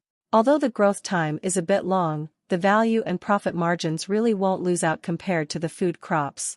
Zhang Nu sent a message in the chat menu, selling life herb and moonlight ginseng. Please PM me if you need any. The moment that message was posted, the chat menu immediately lit up with activity. Isn't that the Potato Demon King? Why's the Potato Demon King starting to sell herbs now? Who? This big shot's going to be running the farming train to the end. Zhang Nu's first batch of medicinal herbs for the market are as follows. 500 life herbs at 30 gold per herb. 100 moonlight ginseng at 40 gold per herb. The trade menu isn't some market that one could randomly set prices as one might like. Setting the price too low means that the seller will end up losing profit. Setting the price too high on the other hand will make the items unsellable for a long while. This is in addition to the cost of the transaction fees. Thus, Zhang Nu had observed the market price trends for a while before he finally settled on a middling price. Not too cheap, nor too expensive. Trade success. Gained 30 gold. Trade success. Gained 30 gold. Trade success. Gained 40 gold. Successful trade messages popped up one after another. This showed that there weren't any major issues with the price that he had set. Zhang Nu was quite satisfied. There was a reason why he decided to plant medicinal herbs rather than devote all his labor force to plant food crops after all. That reason was to diversify his income sources. This way, even if there are major shifts in the food market in the future, he'll still be able to maintain his territory's economic viability via the income from herbs. At that moment, a private message popped up. Mysterious Witch Liangbai, boss, I can buy high quantities of herbs. Can you give me a small discount? Zhang Nu, how much do you plan on purchasing? Mysterious Witch Liangbai, 200 units of both herbs. That's not exactly a small amount of money here. Just why is this person spending so much money to buy medicinal herbs? Zhang Nu, to buy so much at once. You know potion making? Mysterious Witch Liangbai, yes. I have a talent for potion making. My production units can also make potions. Thus, I need a very large supply of herbs as ingredients to support my business. Interesting. Zhang Nu does quite welcome that kind of collaborative venture. He does need some stable business partners after all. Zhang Nu, I'll give you a 15% off discount, so the total price will be 11,900 gold. However, I want the right of first refusal to purchase your potions after they've been produced. Mysterious Witch Liangbai, the price is definitely fine, but I have a minor issue. Zhang Nu, minor issue? Mysterious Witch Liangbai, I just had a fierce battle against a group of heroes. Although I won in the end, my losses were considerable, so all my money was spent replenishing my troops. Zhang Nu almost vomited up blood at that. Is she seriously trying to buy herbs from him when she's broke? Isn't that completely worthless then?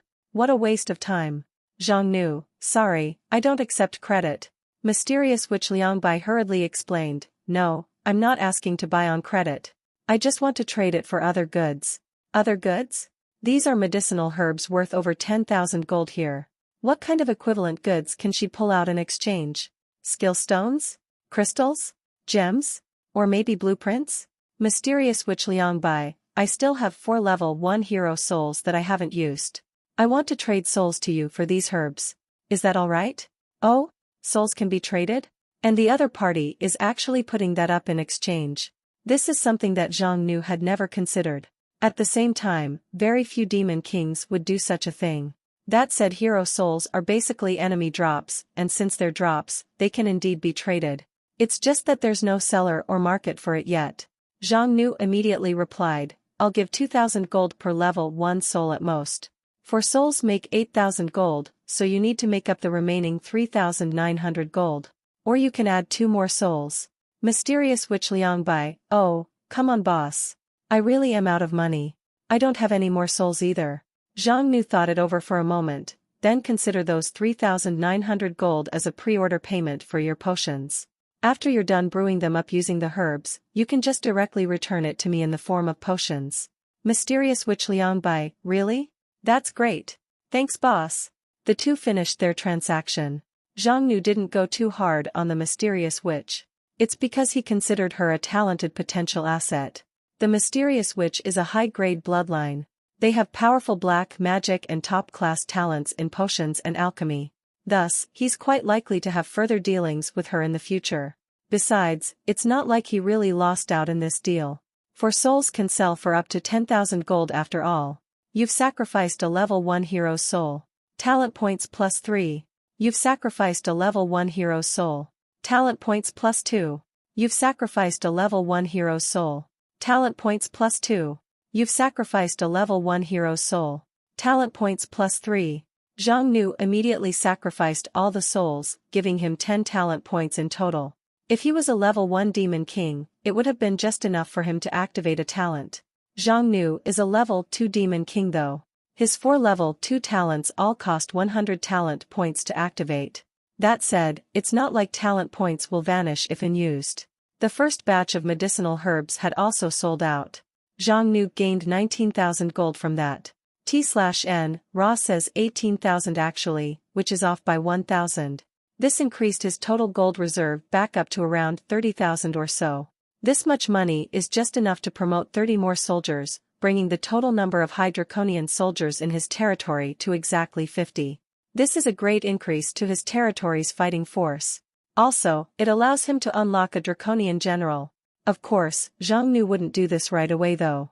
After all, if he spends all his money in one go, then his Towers of Grudges, House of Skeletons, the spirit fields that his goblin farms depend on, and various other structures will end up becoming inactive. The next day, Zhang Nu placed more items onto the market, selling another 2,000 batches of potatoes, 500 units of life herb, and 200 units of moonlight ginseng for a total profit of over 40,000 gold. Again, Ra says exactly 40,000, which is again off by 1,000.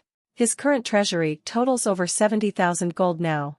After spending 30,000 gold to make 30 high soldiers, he spent another 15,000 gold to summon a draconian general. This is Zhang Nu's first Lord level unit, and it's no ordinary Lord either, but a level 2 Lord unit. A powerful aura suddenly descended upon the Demon King altar. The draconian general walked out of the transport gate. He's over 3 meters tall, firmly muscled, bearing black scales, and looked as sturdy as a mountain. He was also equipped with a mighty-looking bladed polearm and gave off a fierce aura from every inch of him. He walked down from the altar and presented himself to Zhang Nu respectfully. "My lord, please order me. I shall give my very life in accordance with my lord's will." Zhang Nu opened up the Draconian General's status menu to check his information in detail. Draconian General. Level 2 Lord Unit. 450 HP, 200 MP, 35 Strength, 50 Constitution, 30 Agility, 25 Will. Loyalty 100%, locked. Tiredness 10%. Hunger 10%. Skills, Iron Earth Drake Form, Talent Skill, Rampaging Dragon Chi, C rank, Rampaging Dragon Charge, C rank. Battle Dragon's Aura, C rank, Iron Dragon Scales, CC rank, etc. Summary: this is a Draconian general who bears the bloodline of an Abyssal Earth Drake. He has 2 forms, Earth Drake and Draconian, and is blessed with unthinkable defensive might as well as terrible combat and leadership skills. He's utterly loyal to his lord. Very good. Zhang Nu was very satisfied. The Draconian general is very strong indeed. He's not like other Draconians. This is an Abyssal dragon with a high-grade bloodline. Abyssal dragons with high-grade bloodlines all have 2 forms. The Draconian general is able to shift freely between his humanoid and dragon forms. In dragon form, his various stats will improve, while in humanoid form, he's more agile and more specialized toward using skills. Zhang Nu thought it over a bit. "Do you have a name?" The Draconian general replied, "This one's name back in the abyss is not worth mentioning. If possible, I would ask my lord to grant this insignificant one a new name." Zhang Nu spoke, "Then let's go with Zhang San. T/N, it's basically just a super generic Chinese version of John Doe. It's literally taking the most common last name plus the number 3. For such a mighty-looking Draconian general to be given such a casual name like that. Yet, the Draconian general himself didn't have any issues at all. "This Zhang San thanks my lord for granting me a name." Then, a Draconian hurriedly ran over to report, "My lord, the troops you sent out, along with that foxskin woman, have returned." Zhang Nu saw Su Yan. She had already reached level 2? Is the improvements to a hero for killing a demon king really that huge? Of course, while both Zhang Nu and Su Yan are level 2, Su Yan is obviously way weaker. She's probably an even match against the skeleton commanders. Zhang Nu asked despite fully knowing the answer, "Good gains?" Su Yan enthusiastically clenched her hands, I got a great deal of gains. That demon king isn't weak, so it was enough to directly level me up. Thank you for your patronage, boss." She suddenly feels like the great demon king before her is nowhere near as terrible or scary as before. Su Yan pulled out the treasure chest. "This is the demon king treasure chest I got from destroying the demon king's nest. I didn't open it at all the entire time." It seems that she does have some awareness. Thus, with Zhang Nu's permission, Su Yan opened the chest up. "You've opened a demon king treasure chest. Gained Bloody Contract X1, Skill Stone, Blood Sacrifice X1, Blood Drinker Short Sword X1, Transmission Bat Egg X2, and Bat Demon Badge X1. A demon king would get a reward chest every time they conquer a zone, and those chests mainly contain stuff like gold, blueprints, or resources for the territory. Heroes will only gain reward chests for destroying a demon king nest. Thus, heroes will have far smaller chances at getting treasure chests compared to demon kings. Thus, the rewards generated for a hero tend to be far greater, with the chances of yielding rare stuff like skill stones, equipment, or special items being far higher. You can have these 2 as rewards. Zhang Nu gave the Blood Drinker short sword and the Bat Demon badge to Su Yan. Those 2 are both pieces of equipment. Badges are hero-exclusive items, and they have the effect of increasing stats. Zhang Nu wouldn't be able to use or sell it, so there's no point in keeping it. Su Yan was overjoyed. "Thanks boss. Zhang Nu kept the rest of the items. Bloody contract. Special item. A tool that is a contract written in fresh blood. Anyone who breaks the terms of the contract will take an enormous backlash, HP permanently -20. All stats -5. Skill stone, blood sacrifice. D-rank skill.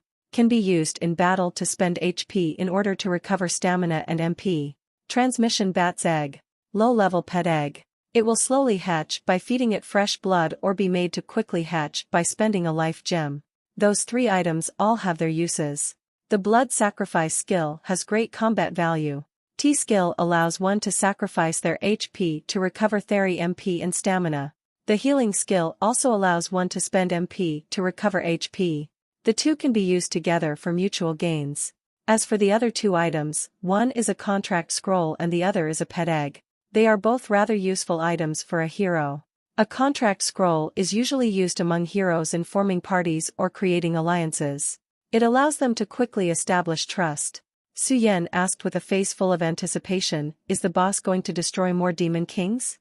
We can continue collaborating, you know. I can take the job of locating them for you."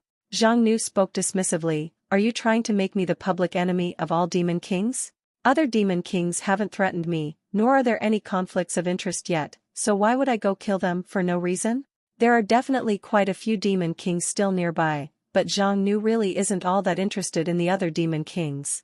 He could indeed gain rewards from killing demon kings with a hero at his side, but there are tons of other villages, tribes, towns, and various other factions nearby. All of them will also yield rewards for conquering them, so why should he have to go at his own compatriots?" Su Yan was a bit disappointed. This was within her expectations though. She doesn't doubt Zhang Nu had the power to slaughter all the demon kings around within several hundred kilometers, but if he did that, wouldn't it end up making the Darkness Valley stand out even more? If that happens, then in the future, not only will they end up receiving the concentrated attention of the heroes, but they might also end up feared by all the other demon kings.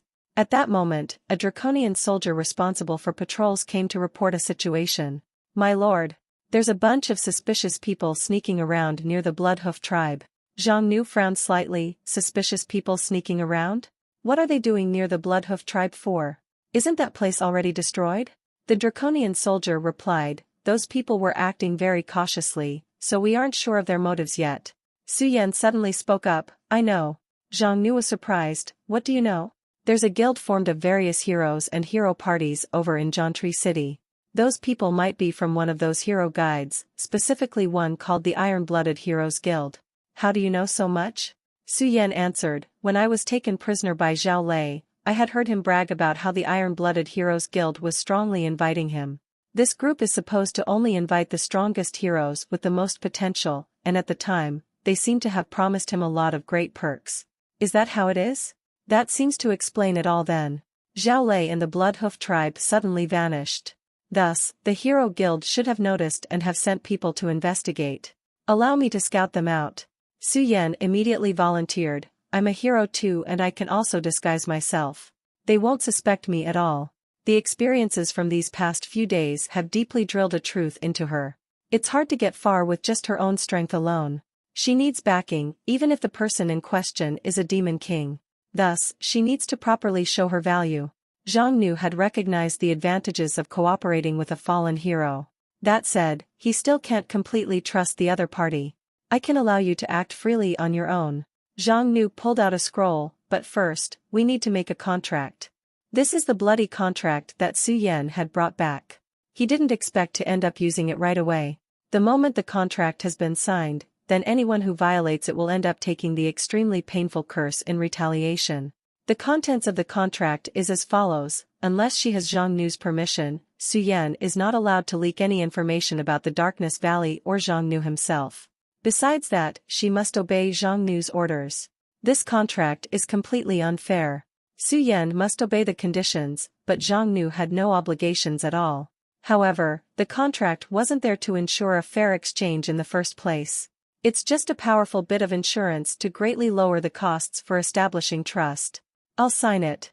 For Su Yan, she knows that the Great Demon King doesn't trust her all that much, so she absolutely has to sign that contract in order to gain trust and thus guarantee her freedom. After all, once she's signed it, she'll basically be one of his own. Su Yan used her short sword to make a cut in her palm to let out a few drops of blood. Zhang Nu was also quite satisfied at seeing Su Yan agree so readily, and he similarly cut open his finger and dripped a drop of dragon blood onto the contract. In that instant, the contract released a brilliant light. A mysterious and formless connection is thus established. Contracts do have different gradings depending on quality. The higher grade the contract, the more powerful the binding. The bloody contract isn't a particularly high-grade contract, being only able to maintain its effects for around a year or so and also only able to bind individuals up to level 3 elite at most. Even so, it's still good enough for the current needs. Although she was now bound by the contract, Su Yan instead felt more relaxed than ever. Now the demon lord should finally be able to trust her no matter how paranoid he might be. Zhang Nu then took out a pair of eggs about the size of a goose egg. Before his finger could heal, he squeezed out a few more drops of blood and dripped them onto those eggs. Those are the transmission bat eggs that Su Yan brought back. Heroes can raise and keep pets. Transmission bats are a type of low-level pet. They can be made to hatch by feeding them fresh blood or a life gem. Consider, however, just how powerful is the blood of an abyssal dragon. The 2 eggs immediately started showing cracks on the shell. 2 unremarkable-looking black bats broke out of the eggs with a crack, let out some squeaks, and immediately started chewing up their egg shells. Transmission bat. Level 1 normal pet. Skill: Sound transmission, F rank, supersonic detection, F rank, super hearing, F rank. Zhang Nu gave it a glance before speaking. These guys don't have any combat ability, but they have the ability to scout, detect enemies, and transmit messages over long distances. Go ahead and choose one to take with you. Really? I'll go right ahead then. Hee. This little guy's pretty cute. Su Yan chose one of the transmission bats to keep with her. That unremarkable-looking little guy can be used to scout, detect enemies, and even send information and receive orders to and from the Darkness Valley. Although it doesn't have any combat abilities, that doesn't prevent it from being a very useful support-type pet. Thus, Su Yan immediately left that day. When she exited the valley, she felt like she was finally free. The twists and turns that her life had gone through in the past few days were as follows. The village she was living in for half a month was destroyed, becoming a prisoner of minotaurs, personally witnessing the Bloodhoof tribe getting destroyed by a dragon, being taken prisoner by a demon king and thrown in jail, leading the great demon king's army to kill another demon king. It felt like she had been dreaming. Now, however, the great demon king is no longer limiting her freedom. Barring any special orders that she needs to carry out, she can go back to the life of a hero. Thus, most of her time now is to adventure and explore on her own.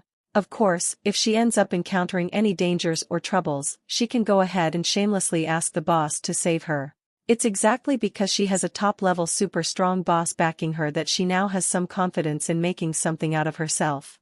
That said, she does still have something that she needs to do before all that. That night, Su Yan used her talent to transform into a minotaur. The moment she got close to the former Bloodhoof tribal grounds, a voice came out from the darkness. Who are you? Why have you come here? Su Yan just felt a cold sensation on her back. A cold and naked blade was held right behind her, making her break out in a cold sweat. She immediately tried to explain, I'm a hero of the Bloodhoof tribe. You're a hero too? Su Yan finally managed to clearly make out the other party. He was a wolfkin hero covered in black fur. He's quite strong, being around a level 2 elite. He would definitely count among the elite when it comes to the current heroes. At the very least, there's no way that she'd be able to beat him. I'm Zhang Kai, one of Zhao Lei's subordinates. Su Yan had heard of a Zhang Kai before, so she used that name while betting on the hope that none of those here have actually met Zhang Kai before. The wolfkin held a cautious gaze. After he verified that the other party was a hero, he spoke. Come with me. Su Yan was half threatened into being brought into the nearby dark forest. Su Yan ended up getting quite a surprise then. Hundreds were gathered in that forest.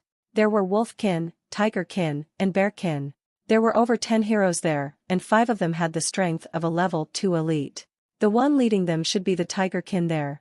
The tigerkin was 2 meters tall.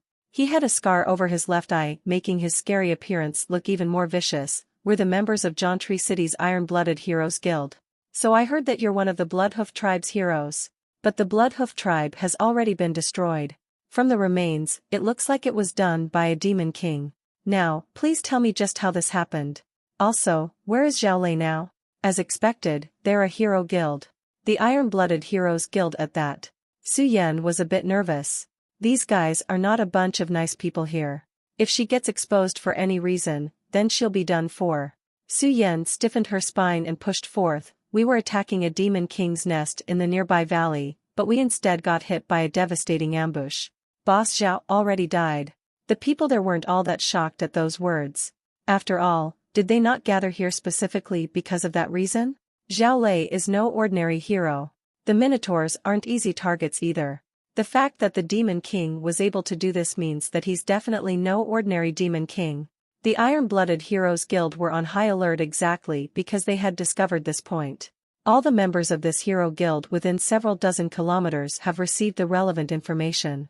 Everyone gathered together here specifically for the sake of pooling their strength and removing this threat. Have no fear. The couple of us are at least as strong as Zhao Lei. Besides, we also have other powerhouses that are still on the way here. We'll form a powerful demon subjugation squad. With all of us, there's no way that Demon King can get away no matter how strong he might be. The Tigerkin stared at Su Yan. What I need now is all the information that you can provide. Please tell me every detail you know about this Demon King. Su Yan was very nervous. She had heard that the Iron-Blooded Heroes Guild was the strongest heroes guild in this area. Their leader is also terrifyingly strong. All the heroes within several hundred kilometers with the strength or potential have been invited to join, and most of them had already taken up that invitation. They're extremely ambitious and very vicious in their methods. If she gets seen through, the consequences would be unthinkable. Su Yan spoke. I don't actually know that much about the situation. All I know is that it might be a demon king of the undead. The Tigerkin hero's gaze sharpened. An undead demon king? What's his actual strength? How big is his army? Talk. Quickly. When Boss Zhao Lei took us to subjugate the demon king, we got ambushed in the Darkness Valley. The enemy forces probably number around 1 to 2,000. The battlefield then was really chaotic, so I wasn't able to see the Demon King's actual capabilities. Su Yan gave a report on Zhao Lei being ambushed. Her words had lies mixed in with the truth. Due to the fact that the battle didn't actually take place within the Darkness Valley and the fact that she hid the critical information, she wasn't considered to have violated the contract. A Bearkin hero let out a cold chuckle. Even Zhao Lei died, and yet you somehow survived? I'm thinking that there's probably something suspicious there. He then addressed the Tigerkin. By my views, this guy is either a cowardly deserter or a bait that the Demon King purposefully let escape. We're better off just killing him, just in case. Su Yan was terrified by those words.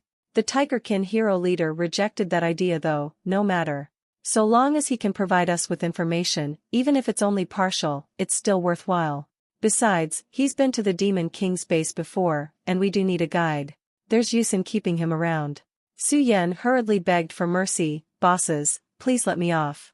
I only just got away here, so I really don't want to go back again. Shut the fuck up. The Tigerkin leader showed a cold smirk. You'd best be good and obedient.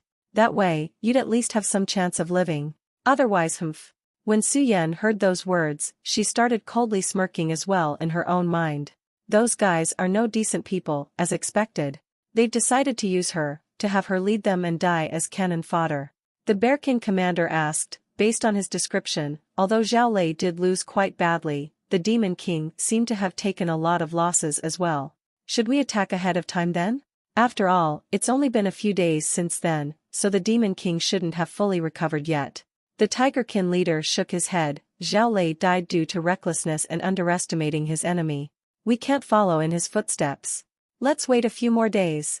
The Wolfkin commander agreed as well. That's right, so long as the guildmaster or the deputy guildmaster gets here, then no matter how capable that Demon King is, he'll still definitely end up as our trophy in the end. Let's first hash out a plan. It's best if we can avoid the heavily defended canyon and instead enter the valley via the air, a river or by some other route before directly destroying the Demon King's nest. As for this guy, lock him up for now. Don't let him escape. Set up a few extra guards. Make sure they keep a close eye on him. Su Yan was taken away without any chance to object. It was unavoidable for her to feel a hint of worry when she heard the iron-blooded heroes make their battle plans. Those heroes leading the group are all at a similar level of power as Zhao Lei. Plus, all the subordinates they brought are also elite troops and there was even supposed to be a lot of reinforcements behind them. Plus, unlike Zhao Lei, they were extremely careful. They were even planning to completely bypass the canyon. The Great Demon King has probably finally met a real challenge now. Su Yan had no way of getting back to report. Those heroes won't let her escape. Thankfully though, she had long since prepared for that, and while no one was paying attention, a tiny bat slipped out of her pocket and left the secret camp without anyone noticing. Darkness Valley. Demon King Castle. Mysterious Witch Liangbai, boss, the first batch of potions have been completed. Zhang Nu, that fast? Show me. The mysterious witch sent 2 different potions. Life Herb Potion. Upper green quality. After consumption, recover 25 HP over 10 seconds. Moonlight Recovery Potion. Upper green quality. After consumption, recover 40 MP over 10 seconds. That's some really good quality. It's completely different from consuming the herbs directly.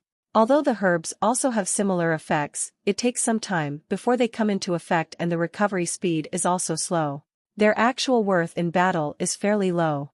After being made into potions, they'll immediately start taking effect after drinking and the full effect will be completed within 10 seconds. This makes it so that they can practically save one's life in a pinch. It's a must-have for any traveling, something with very high value in actual combat. Zhang Nu asked, how much do you plan on selling? Mysterious Witch Liangbai, I plan on selling the Life Herb Potion for 150 gold and the Moonlight Recovery Potion for 200 gold. For you, I can especially give you a discount of 50 gold. That's quite expensive. Even so, it's not a bad price either. Currently, there's a lack of potions on the market. It's a matter of life and death, so any demon king with the ability to buy them will definitely keep 3 to 5 bottles on them at all times. The demand for it can be said to be extremely huge. The mysterious witch's discount also shows plenty of sincerity. This is because she needs to buy the ingredients from Zhang Nu. Mysterious Witch Liangbai, if you think that this is fine, then I'll first repay my debt now. In the future, I'll also make sure to let you have the first chance at buying them. Zhang Nu, no problem. Potion making really is profitable. There's enormous demand in the market for it just waiting to be filled. This made Zhang Nu kind of want to go grab some potion makers of his own. What races are good at potion making? It seems like elves and the like tend to be good at it. In the end, after some discussion, the mysterious witch handed over 20 Moonlight Recovery Potions and 10 Life Herb Potions to repay the debt she owed for buying the ingredients before. Zhang Nu also made an agreement with Liang Bai. He'll be getting first shot at her products, as well as the best services. Zhang Nu promises not to disrupt the market via reselling the potions. At the same time, he'll also be giving Liang Bai some discounts when supplying ingredients to her. Thus, the 2 demon kings formed a cooperative relationship. This can be said to be a mutually beneficial deal. Although Zhang Nu is quite tempted by the potions market, he's not actually jealous over the mysterious witch's small profits. This is money that she earned using her own abilities after all. Besides, based on the actual investment and returns, it's quite obvious that right now, farming is the true path for him. After Zhang Nu finished his discussion with the mysterious witch, he received the news that Su Yan had sent him via her transmission bat. What? A huge group of heroes have gathered nearby? Rather than worried, Zhang Nu was quite overjoyed. Aren't they basically EXP bundles being delivered right to his doorstep? The stronger the hero, the better quality their souls are. Those heroes learned the lessons from Zhao Lei's failure. They attempted to bypass the Darkness Canyon and get through the mountains via other, smaller passages or simply via the air in order to directly launch a sneak attack at the Demon King's nest. It's still a suicidal move though. Zhang Nu, who was situated within the castle, had grown greatly in power since Zhao Lei's attack. Thus, those invaders cannot possibly pose a threat to him. Zhang Nu had no worries over his own safety, but a battle will likely end up causing damage to his territory. Damage to normal structures didn't really matter, but if the Goblin Farms, House of Skeletons, or the Minotaur camp were to be destroyed, it would definitely end up adversely affecting the development of his territory. That's something that must not be allowed to happen. Thus, Zhang Nu decided to proactively attack instead. My lord, your army has been fully assembled. The Draconian general knelt on one knee. An army made of 10 Draconian battle mages, 50 high soldiers, and 200 normal soldiers was assembled. They're the most elite Draconian army. They didn't even include any skeleton soldiers. Skeleton units tend to be a bit lacking in speed, so they're not suitable for rapid assaults. Draconians are different though. Those units are all elite fighters. Draconians are quite agile from the start, so they can easily traverse even forests, mountains, and other rough terrain. This army is capable of launching a quick attack, quickly ending the battle, and then quickly withdrawing from the battlefield, all without any delay. My lord, please give us the order. Zhang Nu nodded. Go forth then. The Draconian general Zhang Sand was quite excited. He never imagined that he would get the chance to show his mettle so soon. Those heroes came at just the right time. On this day, he shall use their blood to prove his abilities and loyalty. For our lord. Crush our enemies. Zhang Nu raised his mighty-looking polearm as the signal, and the other Draconians roared out in unison. They left the darkness canyon and sped through the night like ghosts at a terrifying pace. Let me see then. Just what kind of entertainment those heroes will be able to show me. Zhang Nu flew into the sky. If there are any sneaky strategies or ambushes, then he'll be able to discover them right away via appraisal. He will thus ensure that nothing goes wrong. During the later half of the night, inside the dark forest, a leopardkin hero was looking around suspiciously.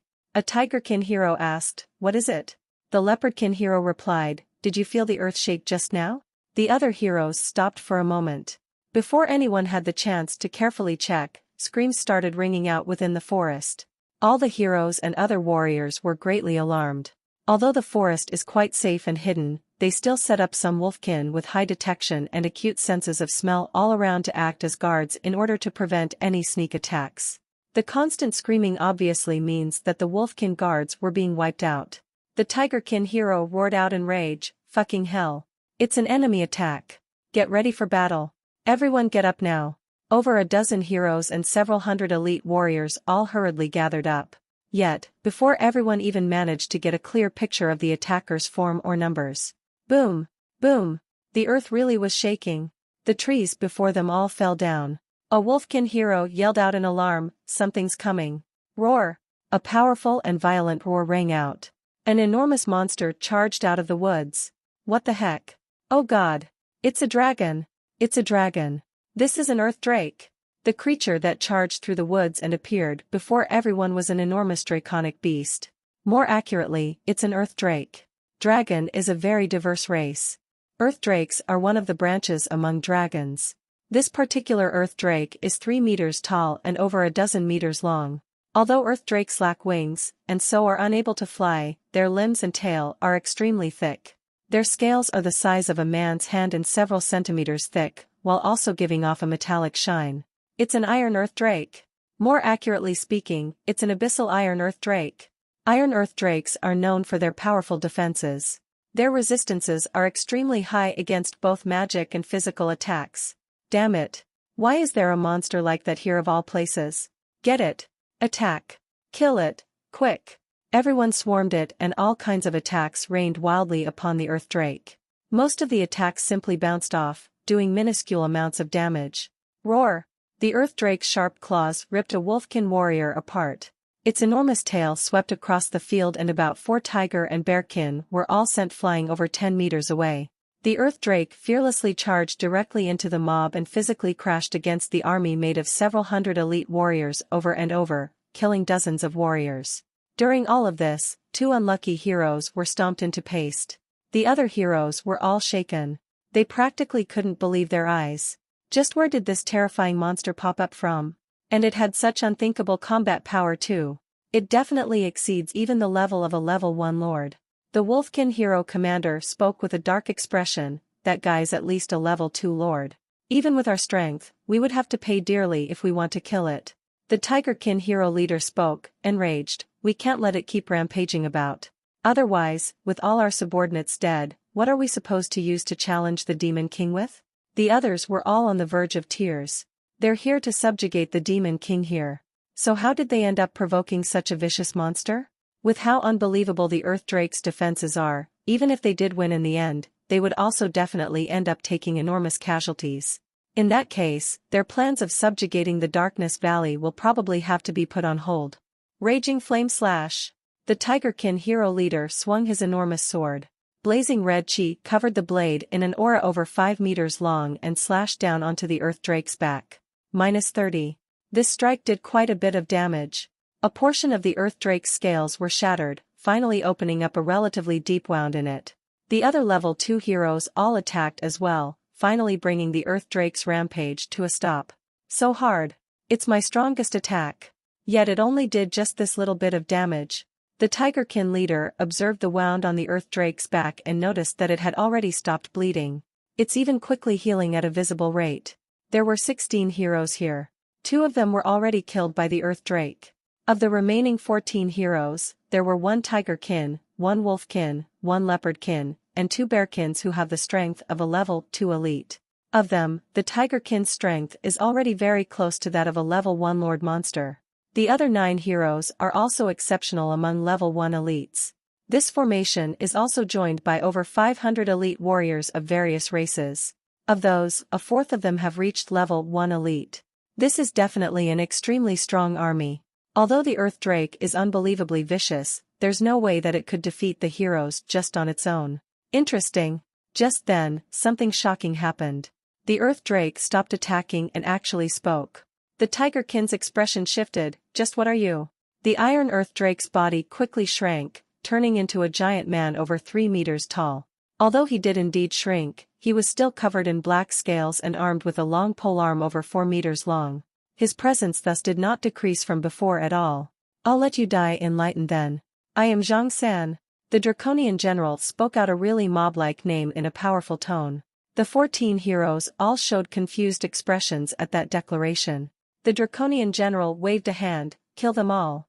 Draconians charged out from every direction. Both the heroes and the warriors of various races all had their attention completely taken up by the powerful Abyssal Earth Drake. They never imagined that there were other enemies around. Those Draconians really are unbelievably fast and strong. The heroes' formation had already long since been ruined due to the Earth Drake. Thus, they were completely unable to properly defend and react. Screams of pain rang out over and over in that instant. In a blink of an eye, a huge swath of their side had fallen. Some attempted to break out of the encirclement, but they then discovered that the woods around them were filled with Draconians waiting in ambush. The Tigerkin hero leader shouted in anger, "So you're the Demon King of Darkness Valley?" When the other heroes heard him, all of them showed shocked expressions. However, they did seem to understand now just why that guy attacked them. Who would have thought that the Demon King could be so terrifying? For him to have such great personal might. This Demon King is not only personally strong, his army can also be called freaks of nature. The Draconians who came out on the attack were just a portion of them, and there were still more Draconians spread out in the forest just waiting to take down anyone in the hero army who tried to escape. Nobody knew that this Demon King had such terrible powers at his command. The 5 strongest commanders could do nothing but watch as the 20 high soldiers and 100 or so soldiers cut down the heroes and their subordinate warriors like a scythe harvesting wheat. The hero army was beaten to the point where they couldn't even fight back. It's not like the 5 hero commanders didn't want to join in and help, but their abilities simply couldn't match up to their desires. This isn't even getting into the fact that they might not be able to win against 20 high soldiers. Just Zhang San's fierce attacks were enough to keep them from being able to contemplate anything else. Zhang San's draconian form didn't have the same powerful defense and strength, but what he gained instead is more agile and skilled fighting tactics and skills. His polearm cut down one warrior after another. They're done for. The Demon King's too strong. They were just no match for him. The surviving heroes were all in despair. It's not like they haven't dealt with other Demon Kings before, but they've never encountered a Demon King as hard to deal with as Zhang San. Even now, they still can't see any hope of victory. The hero army continuously shrank under the encirclement. The Tigerkin leader roared out in anger, "Demon King, if you're a man, then have a fair battle with us heroes without any of our subordinates. This battle is already hopeless." The Tigerkin attempted to try to provoke the other side in the hopes of getting the Demon King to fight them on his own. Although their chances of defeating the Demon King is minuscule even with all their level 2 heroes working together, it's still better than no chance at all. It was their only hope. L.C. The forest had already been completely locked down by Draconians. There was no way that they could possibly escape. Their only hope is to throw everything they have at the Demon King in the hopes of defeating him. For the Draconian General Zhang San, those ants before him are not only weak but also so shameless. He didn't want to pay any attention to them. All he cared for was to quickly kill them as his master commanded him. Who could have thought that, at that moment, a majestic voice rang out from up in the sky, "What an interesting request. When they heard that voice, everyone there stopped. The Draconians in the area all stopped their attacks and backed off by some distance. The Draconian General Zhang San also disengaged. He took a knee and spoke respectfully, "My lord. Why does someone of your station need to pay any attention to such ants?" Before the various heroes' shocked gaze, a figure descended from the sky. It was another Draconian. However, he was different from Zhang San and the other Draconians. That Draconian had a huge pair of draconic wings. His entire body was covered in dark gold scales, and every single scale gave off the feeling like it contained a great deal of energy. Every inch of him gave off the majestic aura of a king. I was bored just watching up above anyways. Since they brought up such a request, I might as well give them a chance at challenging me. I can also use this chance to stretch myself a bit. Zhang Nu spoke, "You may back off now." "Yes, sir." The Draconian general got up and backed off to the side respectfully. Zhang Nu gave the remnants before him a quick scan. They were down to less than 100, and the original 16 heroes have also been reduced to just 7 by now. Thus, he shook his head, "You might as well just come at me all at once." The heroes were completely dumbfounded. Their brains short-circuited. They were simply unable to accept the reality right away. After all, this really did simply beggar belief. It was worse than even their worst-case estimation. The Tigerkin leader looked at the Draconian General Zhang San standing respectfully and submissively to the side. It was as if the vicious fighter from just a moment ago was a completely different person. Then he looked at the awe-inspiring Zhang Nu with a presence that's over 10 times greater. He finally gradually pieced together the main issue here. They got it all wrong? That Zhang San who practically took on all of them on his own wasn't actually the Demon King, but was instead merely one of the Demon King's commanders? Fucking hell. Isn't that a bit much? How the heck is a mere subordinate of the Demon King this strong? If just a subordinate of the Demon King was this strong, then just how terrifying is the actual Demon King himself? That existence had already completely overturned everything he thought he knew about Demon Kings. Come on then. Don't waste any more time. Zhang Nu released an invisible wave of pressure, enveloping everyone there. They felt as if they just took a hammer to the head, immediately becoming dazed. That aura that descended was dragon fear. The hero commanders were relatively stronger, so they only experienced some minor mental damage. However, they did still take the effect of the debuff, thus lowering all their stats, and also at the same time was temporarily dazed. As for the other targets? The level 1 elites ended up dazed for several seconds. For the level 1 normal units, lacking even that much power, the vast majority of them all dropped onto the ground. They either directly lost consciousness or lost all combat capabilities for a short while. Zhang Nu was rendered rather speechless seeing that. Those guys are a bit too useless here. The heroes still haven't recovered from their temporary dazed state. Zhang Nu pushed off of the ground and streaked forth in a blur. He instantly arrived right before the heroes at a speed that few could perceive. Then, he reached out with his enormous hands and lifted the Tigerkin leader by his head like one would grab a chick. Damn it. Everyone, attack together. We have to kill him. The hero commanders were shocked but attempted to counterattack anyways. Zhang Nu released a blast of dragon flame from his hand, instantly reducing the Tigerkin leader's head into ash. Then, the headless corpse slipped down from his fingers. Shit. Like hell they can fight that. How exactly are they supposed to fight that? The other heroes were already scared stiff by the viciousness shown. The strongest and highest ranked among the heroes ended up dying to the Demon King in just a single moment. He didn't even have the chance to fight back at all. Ga1. Why did things turn out this way? He's a monster. How the heck can we possibly win against that? Run away. Zhang Nu found the scene of the heroes routing and deserting rather funny. It's a rare opportunity for me to personally fight, but to think that this is what I ended up facing. Is there not a single hero among you who can actually take a hit? As he spoke, his form expanded. A 15-meter-long dragon took flight. A pillar of dragon flame descended from midair, viciously striking the ground and instantly spreading out in all directions, annihilating everything in its way. Flesh was instantly burned to ash. Neither stone nor metal could withstand the terrifying temperature, and so was melted in an instant. The heroes and the warriors following them could not put up the slightest resistance, and so were all instantly slain amidst tragic screams. After about 10 seconds, Zhang Nu stopped breathing out dragon flame. An area the size of several basketball fields was filled with molten craters and was covered in ash. An enormous amount of blazing hot steam rose from the ground, warping the air itself. Zhang Nu asked, "Are there any escapees?" Zhang Sen replied, "This one had made the necessary preparations in the area, so not a single one of those in this forest today had gotten away."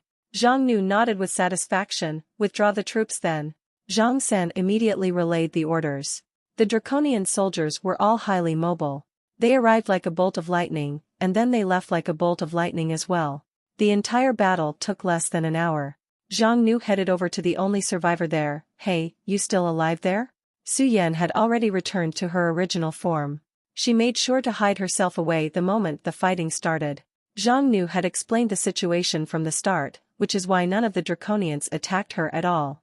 Su Yan found it really hard to stand before the dragon. If he accidentally let out a breath of fire while talking, then she would definitely end up utterly annihilated in an instant. That guy is really just way too strong. She got back up with all her might. "Don't worry boss, I'm completely uninjured." Zhang Nu nodded. "Consider this skill stone your reward for this time." Killing over a dozen heroes ended up dropping 3 skill stones. Zhang Nu then picked one of them out to give to Su Yan. Skill stone, Reminiscence, E-ranked skill. Zhang Nu had the special ability to see hidden information, so this skill was useless to him. Therefore, he might as well instead give it to this hero as a reward for her efforts. A skill stone? That's awesome. Su Yan was overjoyed. "Thanks boss." Zhang Nu then spoke. "What plans do you have going forward?" Su Yan considered the matter. After mulling it over some, she spoke. "I don't have any suitable places to stay at right now, nor have I thought of a next target yet. How about you give me a suggestion then, boss?" Zhang Nu spoke. "Head to Jauntry City then." Su Yan paused for a moment. Jauntry City? Jauntry City. It's a city within the forest. There are many forest cities like it within the Chaos Forest. Jauntry City is the biggest, strongest, and most populated area within 500 kilometers. These kinds of cities are usually built and ruled by a single race, while at the same time having many different races living within it. They are filled with all kinds of people. It is both fraught with dangers while being filled with opportunities at the same time, so it's quite suitable for a hero like Su Yan to try to make her way in. Of course, Zhang Nu had his own considerations when he gave Su Yan the suggestion to head to Jauntry City. Darkness Valley is becoming stronger and stronger as a faction. Zhang Nu's own strength is also gradually reaching the point where he can't keep a low profile anymore. If he really can't keep a low profile, then it also means that he won't need to keep a low profile anymore. At that point, he should simply take, conquer or destroy whatever zones or resources nearby as he likes. The moment that Zhang Nu does that, it will also have meant that he has advanced from the development stage to the expansion stage. The final mission of a demon king is to conquer and destroy. Jauntry City is the strongest power within several hundred kilometers, and as Zhang Nu's territory and forces continuously expand, there's no way that they can possibly allow a threat as invasive as a demon king to remain nearby. It can be said that conflict is nearly unavoidable. Darkness Valley and Jauntry City are destined for war. Zhang Nu sent Su Yan to Jauntry City for the sake of laying some groundwork. It's to first set up a spy within to gather information for him. Besides which, the heroes that Zhang Nu had killed more or less had certain connections to Jauntry City. Their Iron-Blooded Heroes Guild's headquarters is located in Jauntry City. Said guild is a very large and powerful heroes guild. They're extremely dangerous to demon kings, so Zhang Nu absolutely has to wipe them out first in order to avoid major future problems. Su Yan hurriedly agreed. "Yes boss. I'll head over to Jauntry City right away. You can just wait here for my good news." Jauntry City is several hundred kilometers away. There are a lot of wild zones, tribes, and other groups in between here and the city. That said, although the way there isn't all that easy to get through, Su Yan should have no problem dealing with those minor problems given her current strength. No matter what, she is still a level 2 hero after all. You won't be lacking in rewards in the future as long as you properly show results. Su Yan knows full well what Zhang Nu wants. It's exactly because of that she has value to him. So long as she has the Darkness Valley backing her up, she'll definitely become a powerful hero in the end. A fallen or evil hero is still a hero. It's at the very least better than being a mob character that just randomly gets killed off. After all, Zhang Nu returned to his territory. He got quite a lot of gains from this battle. He didn't lose a single draconian battlemage or high soldier. He only lost 2 normal soldiers, with about 10 or so injured. In total, his battle losses were practically 0. The Draconian general's showing was also quite satisfactory. Zhang Sen really did have quite some talent for leading an army. The enemies this time were way too weak though, so he didn't even get a chance to really show off his full might like the leadership skills for example. Given the current stage of the game, having a Draconian general like that is more than enough to basically dominate over most others. As for his profits from this excursion, it can be called a huge harvest. 31,210 gold. 2 skill stones. 16 total souls, of which 5 of them being level 2 souls and 11 being level 1. The 2 skills were the E-ranked Earth Spike and the D-ranked Blessing of the Gust. The former is a basic earth element magic. Although Zhang Nu doesn't really consider magic of that level to be anything worthwhile, it wasn't a bad thing to diversify his attack capabilities. The latter is a support skill. When this skill is activated, it can give him a 25% buff to movement speed for a period of time. This skill is actually quite useful to Zhang Nu. After using up both the skill stones, Zhang Nu went on to the main event. You've sacrificed a level 2 hero's soul. 20 talent points gained. You've sacrificed a level 2 hero's soul.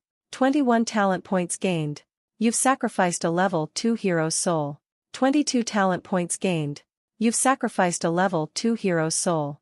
25 talent points gained. Zhang Nu was excited to discover that the 5 level 2 souls alone managed to gain him 109 talent points. Zhang Nu then sacrificed the 11 level 1 souls. Those mostly tended to give around 3 to 4 points per soul, giving him 38 talent points in total. This battle had gained him a total of 147 talent points.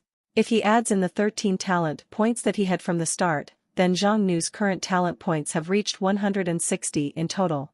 Which talent should he activate out of the 4 level 2 talent then? Zhang Nu made his choice without taking too long. You've activated a talent skill, Adamantine Dragon Body. Adamantine Dragon Body. Talent skill. You gained an even stronger body. Physical damage resistance plus 50%. While in dragon form, plus 400 HP, plus 200 MP, plus 30 strength, plus 15 agility, plus 30 constitution, plus 15 will. When taking physical damage, you can reflect up to 50% of the damage dealt. This is a foundational type skill. It greatly increases Zhang Nu's base stats in both forms. His physical defensive capabilities also greatly increased, and at the same time, he also gained the ability to reflect physical damage. It goes without saying that this is a very powerful skill. One point especially worth mentioning is that the effect of this skill isn't static. It will continuously increase in power as Zhang Nu levels up and gets stronger. Roar! A draconic roar filled the air. Zhang Nu transformed into his abyssal dragon form. In the very beginning, Zhang Nu was only about 10 meters long. After he became a level 2 demon king, his form reached around 15 meters in length. After activating the adamantine dragon body skill, Zhang Nu's body drew once again. Now, he's at least over 30 meters long, and both the pressure and aura he's emitting has visibly grown.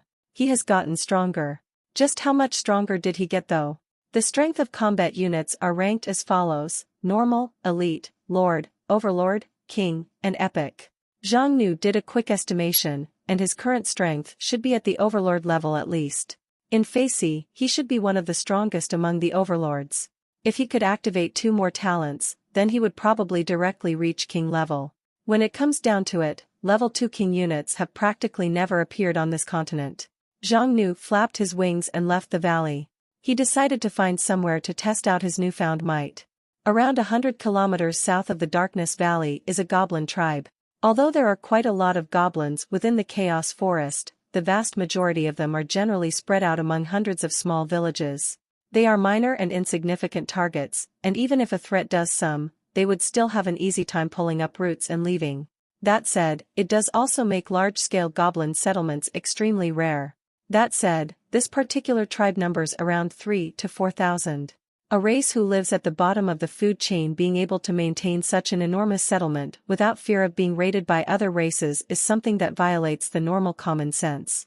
Why is that then? Of course it's because they have something backing them up.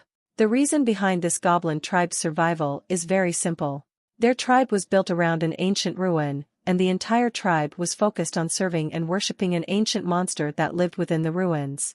A sacrificial ceremony took place every month. Every time the day of the ceremony comes, the goblin tribe will bring out all the resources and food that they have collected and present it as an offering to this ancient beast. If that monster hadn't had its fill even after that, then it would directly devour the goblins there. The ones eaten would number at least 10, up to perhaps dozens or even over 100 in the worst cases.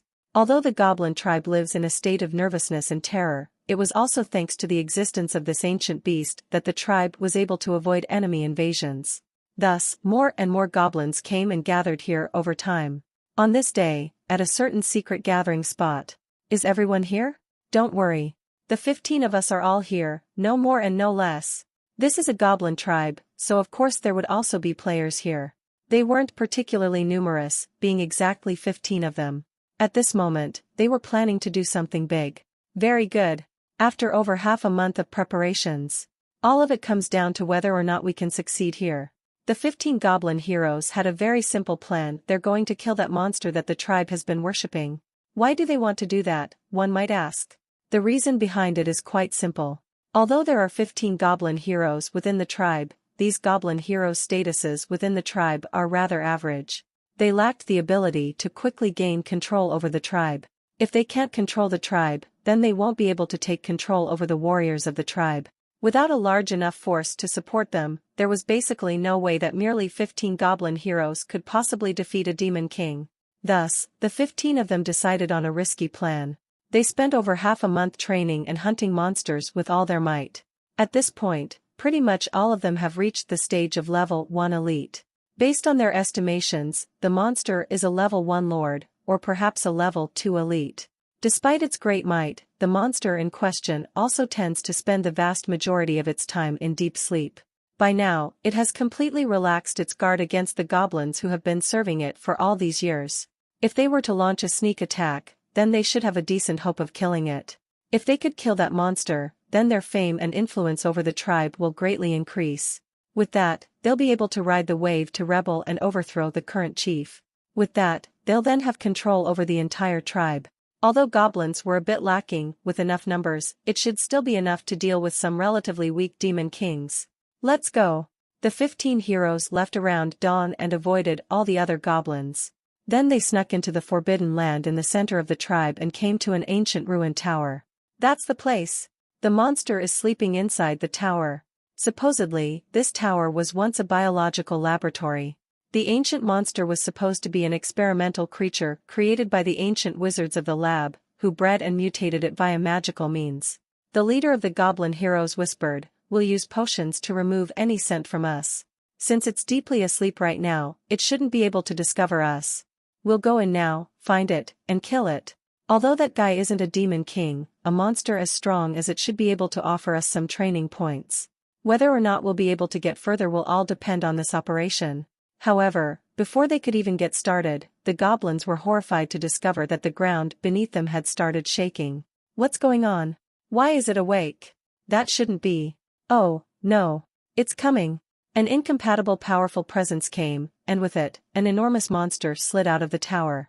It was an enormous python. The python was over 50 meters long. It was covered in thick snake scales. Its maw was covered in teeth. And there was even a single sharp horn on its head. The goblin heroes were frozen in fear. This was the first time that they actually faced this monster. They realized that they had made a huge mistake. That guy wasn't a level 1 lord or level 2 elite at all. Given the aura that it's giving off, it has obviously already reached the might of a level 2 lord. In other words, they had no chance of winning from the very start. This was true even if they tried attacking the python while it was asleep. The giant python had also noticed the 15 sneaking and suspicious goblin heroes near it. Yet, for some unknown reason, it didn't even so much as give them a glance. The terrifying giant python simply slithered up the tower until it reached the very top. It raised its enormous head and pointed it up toward the sky in an attacking stance. Its eyes were alert and filled with fighting spirit, almost as if it had detected some kind of huge threat to it. Look, quickly! There's something up in the sky. What's that flying up there? That. It looks like a dragon. A mighty-looking dark gold dragon was thousands of kilometers up in the air. It ripped through the clouds as it dove down and headed their way. Ha ha ha. We're so lucky. That guy didn't wake up because of us at all. It just felt a powerful enemy invading its territory. We just need for them to start fighting and then we can take advantage of the chaos to escape. The goblin heroes rejoiced in their luck. Those two creatures were so terrifying, so powerful. Now that their attention has been drawn to each other, how could they possibly pay any attention to a bunch of completely unimportant goblins? They truly are favored by fate on this day. The next second, an enormous pillar of dragon flame slammed down, instantly washing over the area where the goblin heroes were. The goblin heroes who were just rejoicing in their luck not even a second ago had all died within the flames, having been burnt to ash. You've slain a goblin hero, hero's soul +1. You've slain a goblin hero, hero's soul +1. You've slain a goblin hero, hero's soul +1. That single blast of dragon flame from Zhang Nu had annihilated the entire group of 15 heroes. He gave it a quick glance. Although their quality wasn't that great, all of them being level 1 souls, they do make up for it in quantity, being 15 souls altogether. He never expected things to work out so neatly for him. Originally, he had decided to first defeat the Lord here and then take his time dragging every individual out from the crowd and dealing with them. But now, this turn of events will save him quite a bit of time and effort. Zhang Nu's gaze fell upon the ancient giant python on top of the tower. Information related to the giant python immediately appeared. Dragon Blood Python. Level 2 Lord Monster. Skills: Poison Flame Breath, D rank, Death Stinger, D rank, Blaze Shield, D rank, Summon Rain of Fire, E rank, Magic Resistance, E rank, etc. Description: This is a rare and powerful monster. It had been magically altered back when it was resurrected. From that, it gained a slight bit of draconic bloodline. So it was an artificially remodeled monster. It was pretty strong just on its own, but it also then gained a hint of draconic bloodline, so its potential was very strong. Add in hundreds to even 1,000 years of time to mature, and it has thus reached a lord-level existence. Hiss roar. The giant python was obviously extremely agitated by the pressure of facing off against an abyssal dragon. It immediately launched an attack before Zhang Nu could do anything. Over 100 fireballs the size of a person's head rained down upon Zhang Nu, constantly pelting Zhang Nu's enormous 30 meters long body. Every single fireball was quite amazing in both temperature and power. -0. -0. Eddie et. -0. This round of attacks did no damage to Zhang Nu at all. This was because the giant python's rain of fire was an E-ranked magic. Zhang Nu had the anti-magic ability. A magic attack like this that doesn't reach even D rank would have its effect weakened by 99%. As for the remaining 1%? Like that little bit of damage could get through his defenses. Therefore, that round of attacks didn't do the slightest bit of damage. Zhang Nu directly descended before the giant python. Is that all you're capable of? That's not even enough to scratch my itch. The giant python was enraged by that taunt. It coiled up tightly like a tensed bow and gathered an enormous amount of power to its horn before viciously stabbing forward with a drilling motion. D-rank skill, Death Stinger. This is the giant python's close combat trump card. This one strike is very powerful, capable of easily piercing through a castle wall. There was no way mere flesh and blood could take it head-on, so its damage effect can be said to be quite terrifying. Zhang Nu had the ability to block or dodge it. However, why should he dodge it? He just gained the adamantine dragon body and this is a great opportunity to test his newfound defense. Therefore, he decided to take it head-on. Boom! The python slammed into him with great force. The horn sparked against the dragon's scales. -5. -9. This time, Zhang Nu finally took a bit of damage. However, this tiny degree of damage can only be called a scratch to him. On the other hand, the giant python had its own scales shattered and was bleeding profusely. It felt like what it hit wasn't normal flesh and blood of a living creature but someone even harder than Diamond. Plus, a portion of the force from its own attack was directly reflected onto itself. -34. -45. If this were to continue on, then the python would end up killing itself before it could do anything more than scratch Zhang Nu. Following a bang, its incompatible hard horn cracked and shattered as the python was thrown over a dozen meters away. Its magic attack was ineffective. Pythical attacks don't work. The two sides weren't on the same level at all. Zhang Nu was very satisfied with his current defensive capabilities. He also didn't want to waste any more time here. This monster before him wasn't nearly as strong as he had thought, after all. Although it's a lord-level monster, there are strong and weak creatures among lords as well. At the very least, this python isn't a particularly strong specimen among level 2 lords. It can't even compare to the draconian general. An opponent like that wasn't very interesting at all. Thus, Zhang Nu decided to finish it off quickly. At this point, due to the huge amount of noise that they were making, all the goblins of the tribe had been alerted. There's an invader. It's currently fighting against the sacred beast. Quick, take up your weapons. Stop him, quickly. The goblin village was in chaos as it got ready to attack the invader. However, when they saw the scene before them, they ended up stopping right there on the spot. The dark gold dragon was nearly unharmed. The giant python, on the other hand, was covered in wounds. This was the first time that they have ever seen the sacred beast in such a terrible condition. At this point, although the giant python was covered in wounds, it was also going completely berserk. Not only did it not try to escape, it even opened its mouth to blast out a wave of green flames. Poison flame breath. This ancient python also had the ability to breathe fire. Although it's nowhere near the might of dragon flames, it did contain within it a powerful poison elemental attack. A normal opponent would have ended up poisoned to death even if it managed to escape being burned to death. Zhang Nu directly returned fire with his own dragon flames. The dragon flames ripped right through and evaporated the poison flames and blasted right into the giant python's mouth, instantly piercing right through it from head to tail. Bang! The giant python exploded on the spot and its charred flesh rained down onto the ground.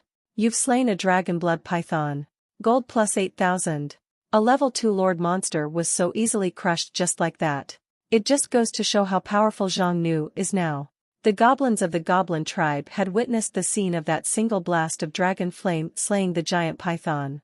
They all also witnessed the scene of the giant python exploding all over the place. Oh gods! The dragon killed the sacred beast. The goblins had a hard time believing what they just saw. The sacred beast that they worshipped for so many years was killed just like that, not even leaving an intact corpse. Zhang Nu flapped his wings and flew over the goblins' heads. A blast of dragon flame blasted down in the center of the goblin tribe, instantly blasting a molten crater into the ground. Some goblins still wanted to try to resist the invader, but Zhang Nu just directly dropped dragon fear on top of them. As that terrible force crushed down on them, the goblins all fell down like cut stalks of wheat, instantly routing. It's way too strong. How could mere weak goblins possibly resist such a great creature? Zhang Nu directly opened his mouth and declared, "The monster that you've been worshipping is already dead, and now I am your new master.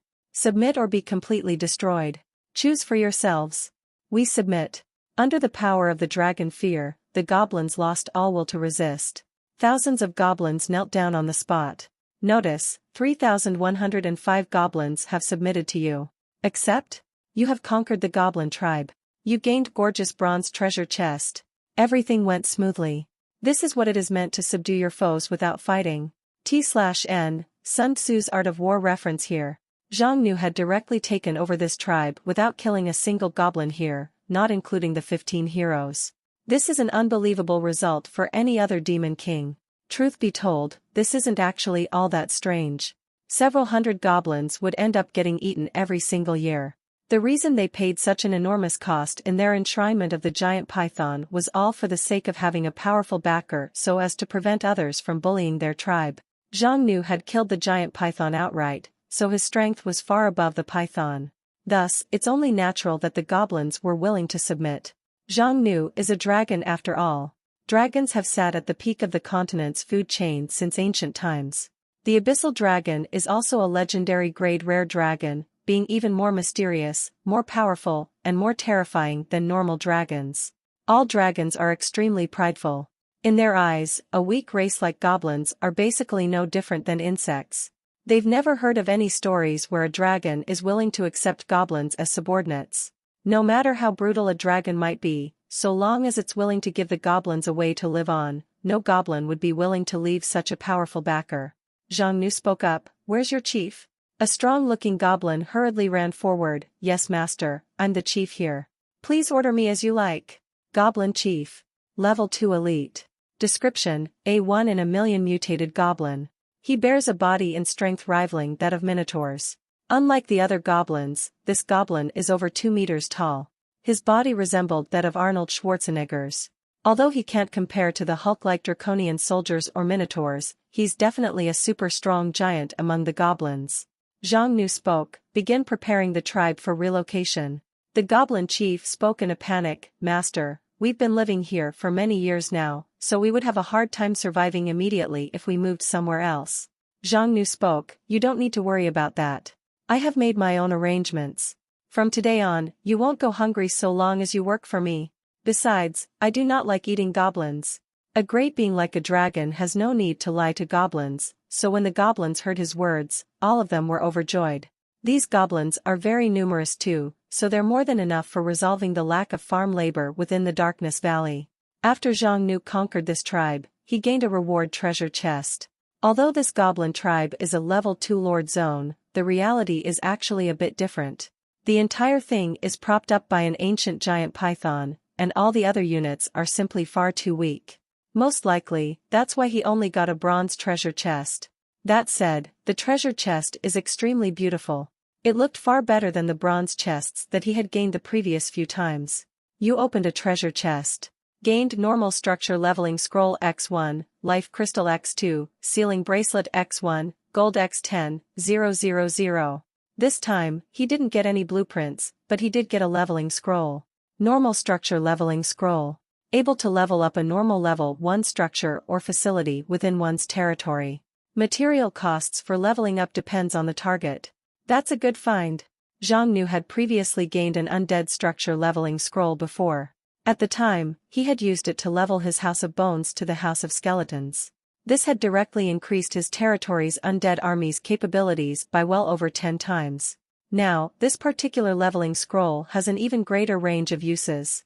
Its worth to Zhang Nu is by no means inferior to a top-class blueprint. Other than that, there were several other items. Life Crystal. Permanently increase max HP by 100 points. Sealing Bracelet. Blue quality equipment. Able to seal all of the wearer's skills. Only effective against those of level 3 or lower. The former is a stat crystal. It's basically the same as the strength crystal that Zhang Nu had received from the chest he got from conquering the Bloodhoof tribe. Only this time, it's a life crystal, capable of increasing max HP instead. Zhang Nu used it on himself without even thinking about it. Absorption successful, plus 100 HP. Absorption successful, plus 100 HP. 200 HP. That's not a small number here. Those 2 crystals are worth at least tens of thousands of gold. The final item is rather useless though. It's a special equipment. It's not for personal use, but for equipping it on someone else in order to seal their skills and prevent said other party from being able to take it off themselves. Although he felt like it wasn't all that useful, Zhang Nu wasn't really disappointed either. Opening treasure chests is something that depends on luck from the start. It's not like he can count on it to be able to yield him something that's immediately useful to him every single time, right? A leveling scroll, 2 crystals, and 10,000 gold. Just that much was already enough to satisfy him. Zhang Nu returned to his territory. He sent out the draconian general Zhang Sand with the responsibility of aiding the goblins in their move. His territory is in desperate need of this new batch of labor for his farms. After returning to his territory, Zhang Nu also sacrificed the new souls he gained. You've sacrificed a level 1 hero's soul. 3 talent points gained. You've sacrificed a level 1 hero's soul. 3 talent points gained. You've sacrificed a level 1 hero's soul. 4 talent points gained. You've sacrificed a level 1 hero's soul. 3 talent points gained. The 15 souls yielded him 51 talent points in total. Zhang Nu already had 60 talent points from before.